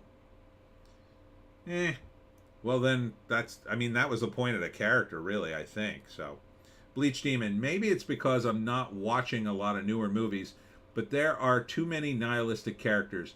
The leads are all seemingly unlikable, not for growth, but to make the audience feel less bad. Yes, I agree. I totally 100% agree with that. It's also true, I think, that the writers and creators themselves are more nihilistic and less. They just don't have any morals themselves, so they don't see any point to it, and they don't understand what they.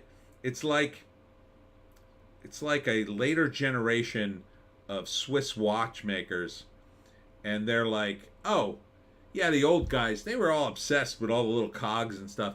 I don't think I need all those. And they just take a few of them out and throw them away, and then close up the watch, and it's not as good, but it kind of works.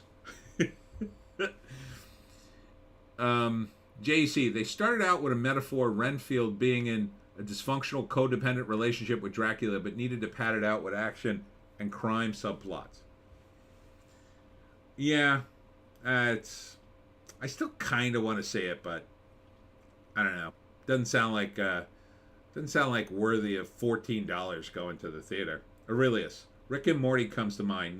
Nihilism becomes tiresome. Yeah, that was a real problem at Rick and Morty, I think. I'm not sure exactly what episode that happened, but yeah, because there are these moments in Rick and Morty that are so good, where Rick saves Morty and feels really bad, or, you know, has this moment, and then some episodes where you go, whoa, dude.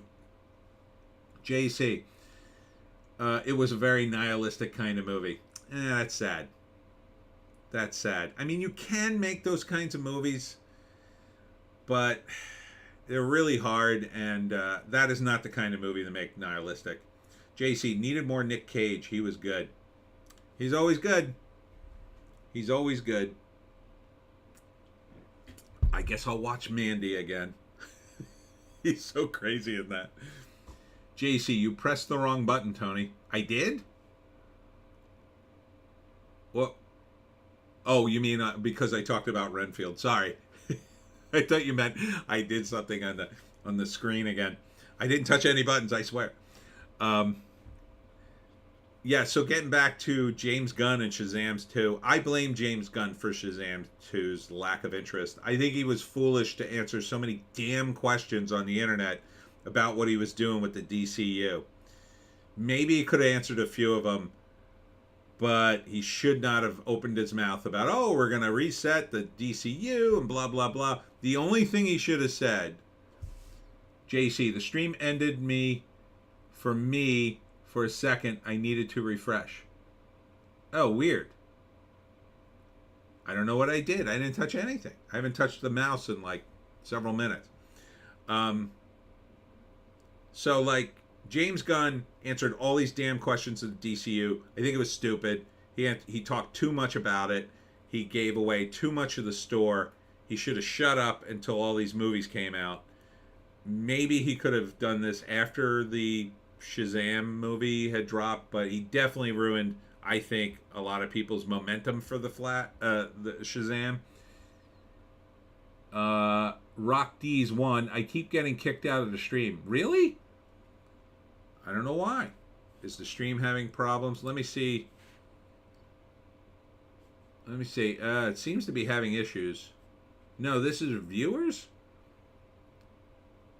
Oh, it seems to be having problems. Oh, I hit the 2-hour mark. That's usually when I start to have problems. Sorry, guys. I'm not sure what's going on. Well, let's... oh, God, it's 11. All right. Let me try to start wrapping it up. It kind of blipped for me. I don't know what's happening. Maybe it's just going on too long. Oh, yeah. See my little square here. Bleach Demon saved me. I had an issue. I don't know what. I guess I've been on too long. Yeah, see, it's happening again. A little bit. JC, we're too base for YouTube. Exactly. That's a given. So, yeah, I blame James Gunn for taking the wind out of the sails of Shazam 2. I think a lot of people had a positive vibe on it. Wanted to go into it, myself included. I wanted to like this movie. I wanted to go see it. And then he makes all these announcements, and it's kind of like, well, what's the point? You're going to end this. It just ends here, and you're not even going to get a Black Adam. Shut up about the movie. Don't worry about Dwayne Johnson shooting his mouth off. But I guess he felt he had to address Dwayne Johnson's. Dwayne Johnson was the one trying to pull like a Kathleen Kennedy. Oh, we talked about these movies, now you got to make them. But I think he just went way too far. And now, and really, who cares about Blue Beetle? Is that even going to be in the new DCU? I mean, that movie, no interest in that. But then The Flash, I don't know. The Flash has got to come out. Bleach Demon? Oh, thank you. To the Flea Collar Fund from Bleach Demon. Thank you, Bleach Demon. I'm having a good... This is my second super chat this month. Yeah, I got one last week. Ooh, that's 2 in a row. I am living large. I'm going to be like Sticks and Hammer soon. I'm going to be able to do this and like pay for my groceries. If only I could charge the leftists to yell at me. Maybe that's what I got to do. I got to create some kind of special button, and you can insult me, and then I have to read it because you pay me like, I don't know. I make the leftists pay me like $100 or something. That would be kind of cool. But YouTube probably won't let it happen. They don't do cool things anymore, YouTube. Jeff Johns is responsible for all the many multiverse cameos in The Flash, I guess, or DC TV and movies. So that was a big deal in the CW because they're finally wrapping up the Flash TV show. I saw a clip of it. It looked kind of cool seeing all the crazy multiverse stuff for a little bit. I hear the Flash is decent, like watchable at least. Aurelius, I was thinking of streaming on Twitch, but I'm thinking of starting on YouTube now. This is where the cash is at. I think so for now. Although Twitch, I guess if you're a hot 20-year-old with a bikini top and you pretend to like video games, you can make a ton of money. JC, getting super chats and troll earlier in the big time now, Tony. Yes, look at me. Yeah, and that troll went right out of here, didn't he? Did he? I chased the troll off. Look at me. I don't know. Should I have? I don't know. I don't want to argue with somebody in the chat. That seems stupid and counterproductive. And I mean, unless he's really woke-tarded, maybe might be fun for a little while. They kind of that happened a couple of. I want to say like 3 weeks ago. I got somebody who was like, I don't know. She was going at me a little bit, and then she kind of ran out of gas too. That guy ran out of gas after one. Unless he's still here, he's lurking. He's been lurking the whole time, just waiting to take a dig. Are you still here, Leftist Al? Leftist Al was his name. I don't know. I don't know what they think they're going to accomplish. Oh my God, Magic Poop is now throwing me money. Here, take my $5 and put it towards your own Twitter blue check mark or some Joan treat. It will go to the Joan Flea Collar Fund because I definitely got to get on that this week. Thank you, Magic Poop. Very generous today. That's two. This is the first stream where I've gotten 2 super chats. Aurelius, leftist trolls are the best advertisement, though. They spread the word and are a certificate of badassdom. All right. Yeah, feeling good. You guys are so nice. Yeah, I don't know. To me, they're boring. They say the same stuff. Like the guy argue. If you want to see some leftist troll back and forth, and it might have been the same guy. He's in the chat about the YouTube comments about Chevalier. I don't know why. I made that video like weeks ago, and he finally found it and just started blasting me. But leftists don't argue fairly. They just ignore certain things and focus on other things and call you a racist or imply you're a racist. He's trying to get at me to say something stupid in the YouTube comments. So eventually I got bored of him, and if he gets too rude, I've banned a couple people from my YouTube comments just because they're a-holes. I don't have to take their crap. This isn't a democracy, leftist. It's not a democracy on YouTube. You people ban me in a heartbeat. There's no sense arguing. That's the other thing too. I worry I'm going to argue with some guy and really make fun of him. I mean, not for nothing. I did write jokes for a living at one point. So, like, I could get you on the right day. And people, I have made people cry. I'm not kidding. I have really gone at people sometimes. When I am in the zone and then you really cheese me off, I have gone after people verbally. And I've done some devastating verbal attacks in my time. I don't really do that anymore. But back in the day, man, I rip people. So yeah, it kind of is almost counterproductive because I think if I did that too hard on a Twitter or whatever, then they're going to try to flag me. And it's too easy to flag somebody on YouTube. That's a huge problem. Like Jeremy gets flagged a bunch of times. They're looking to get rid of him now. That's the downside, by the way, Aurelius. YouTube is trying to get rid of a lot of the commenters or the YouTubers. So whatever you decide to do, make sure you're on the alternate platforms. I think Rumble's the next YouTube, so you definitely want to be on Rumble. I'm on Rumble too. I got to figure out how to do the live stream on Rumble. It's just taken me forever to figure it out. I tried it 1 week and it just didn't work. Maybe I'll do one on Rumble. I don't know. But Rumble is growing. If I get banned from YouTube, that'll be my main source, Rumble. But, I'm finally, with my luck, I'll finally get traction on YouTube, and they'll just change all the rules and I'll be kicked off. But we'll see. Bleach Demon, do you mirror to Rumble? I tried to do it 1 week, and it was a disaster, and it kind of collapsed the whole thing, and I haven't tried it since. I haven't figured out how to do it because I use OBS to stream, and I'm not sure how to do it. I tried StreamYard. That seemed to work, but I have to go back to StreamYard because then I could post your comments up in the thing, and I like that. but there was some problem with StreamYard. I don't know. I got to figure it out. Technically, I got this Yeti microphone, and that was part of the issue. I couldn't get the microphone to work. I don't know. One of these days, I'm going to find the right tutorial and get myself through it. If you see me testing it one day and I manage a successful test, I will try to get on mirror it on. I wish Sticks and Hammer would make a tutorial video. He seems to be able to do it. I think he does it in two windows on his computer, and now he's going for a third. I forget what third one he's doing. I want to say Odysee, but I don't think that was it. He's trying for a third. Oh no, Twitter's doing it now. So Clint Miller, go to Rumble, YouTube cues up a commercial. Go to Rumble, YouTube cues up a commercial. Oh right. Yes. Well, I will. I will try to get there simultaneously so I can have both windows open, but I'm not quite there yet. All right. Something for this week. I actually have time this week.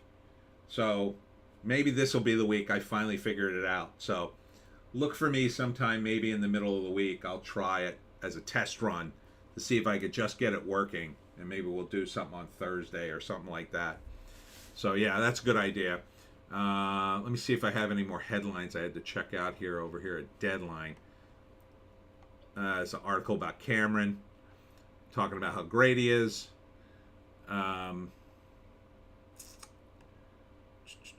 Talking about Anna de Armas says she's not the new Wonder Woman. Gal Gadot is doing a great job. Yeah, that I don't think that would be a good cast.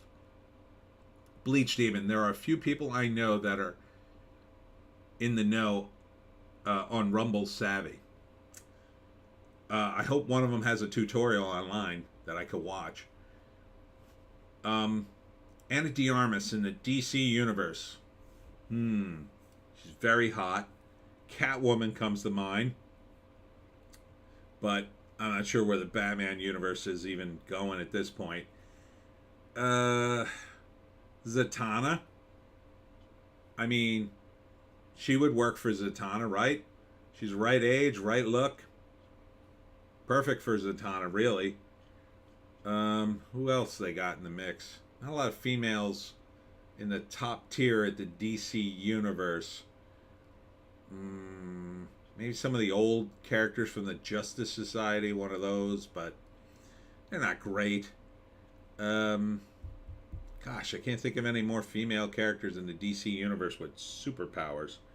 I mean, she'd be a hot Lois Lane, but I don't know if you guys heard the rumors. Oh, this was a rumor this week. I don't know if it's true. I kind of think someone's trolling someone on Twitter or from this website, but it was only on one website, so I don't think it's true. The rumor it was Michael Cera as young Superman with the girl from Garfunkel and Oates. It's a comedy team. They sing. One of the girls from that as Lois Lane, a very nerdy girl, if you know what I mean, who's never been in a big movie. That would be a huge jump for her, which is why I think it's fake. And also Michael Cera as Superman, I just don't see it.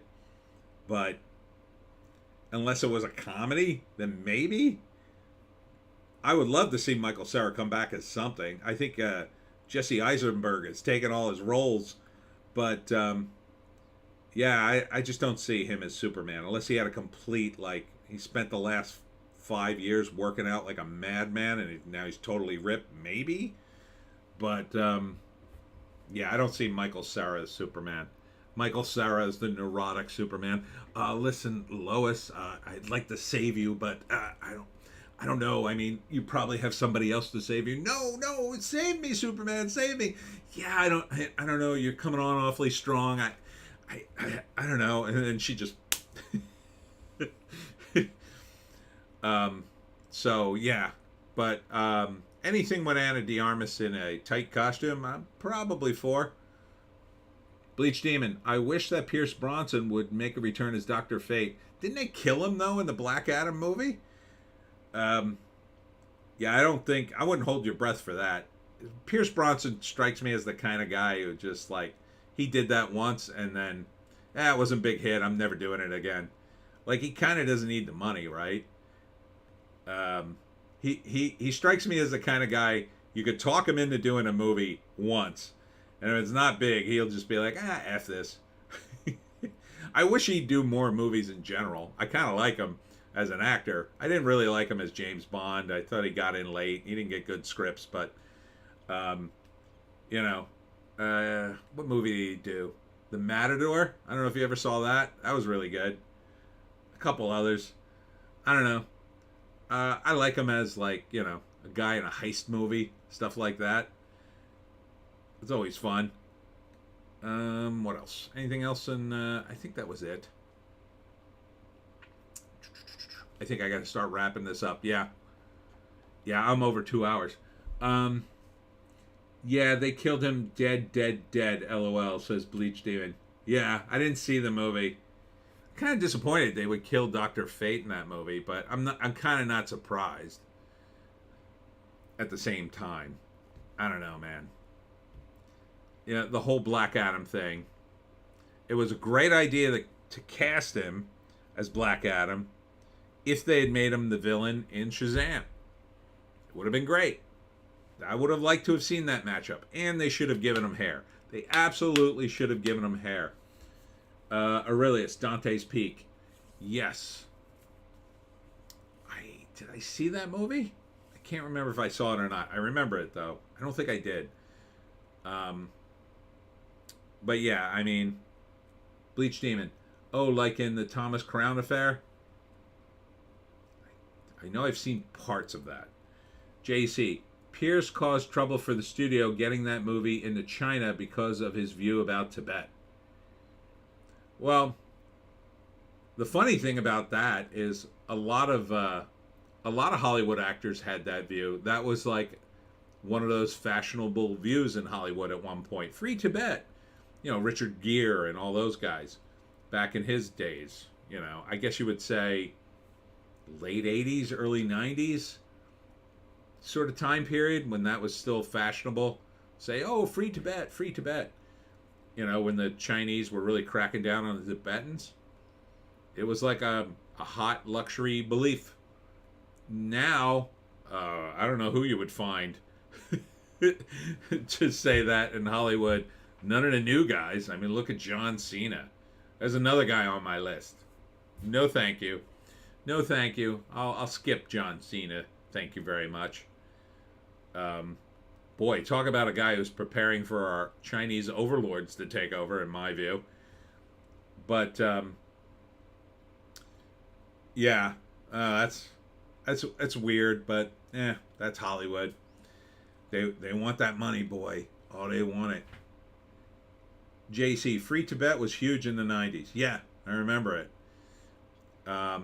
It's just like, this is the problem with Hollywood, They say these things and do these things, and they're all a bunch of hypocrites. And I don't think Pierce is necessarily a hypocrite. I don't know if he just said that, but certainly Richard Gere didn't just say that. He's big time Dalai Lama fan. Although these days, who's a fan of the Dalai Lama? Turns out he's kind of a weirdo.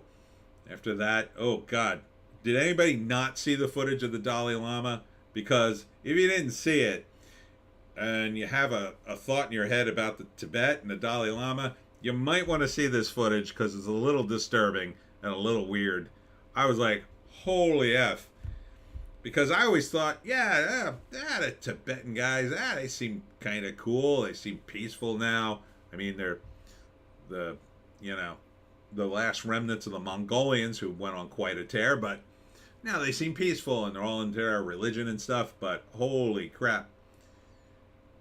Magic poop. What is that? Oh, the emoji is a tongue. Yeah, oh man. Oh man, so messed up. And that set off all the I don't want to call them conspiracy theorists, because it's not a conspiracy theory totally, But you know the guys who keep talking about, how can I word this? The events on Epstein Island and related events like that. You know, not that that stuff didn't happen, but that the stuff that they keep talking about, um, you know what I mean, I think, where they get a little too down the rabbit hole on it and then connect everybody to it. And I don't want to say it because YouTube. Bleach Demon, the Dalai Lama made me look for my old drop things from planes on Tibet bumper sticker. Yeah, not a good look. And not a guy they can replace according to their religion. They kind of got to wait for him to die. Um, so that's a problem. That's a real problem. Aurelius, yeah, glad I wasn't born in Asia. Yeah, I guess I don't know, man. A lot of wacky stuff goes on. I'm sure a lot of normal stuff goes on too, but yeah, glad I wasn't born in China. I mean, China's a China. What a history. Had a great start. Had a great start, and now look what it's become.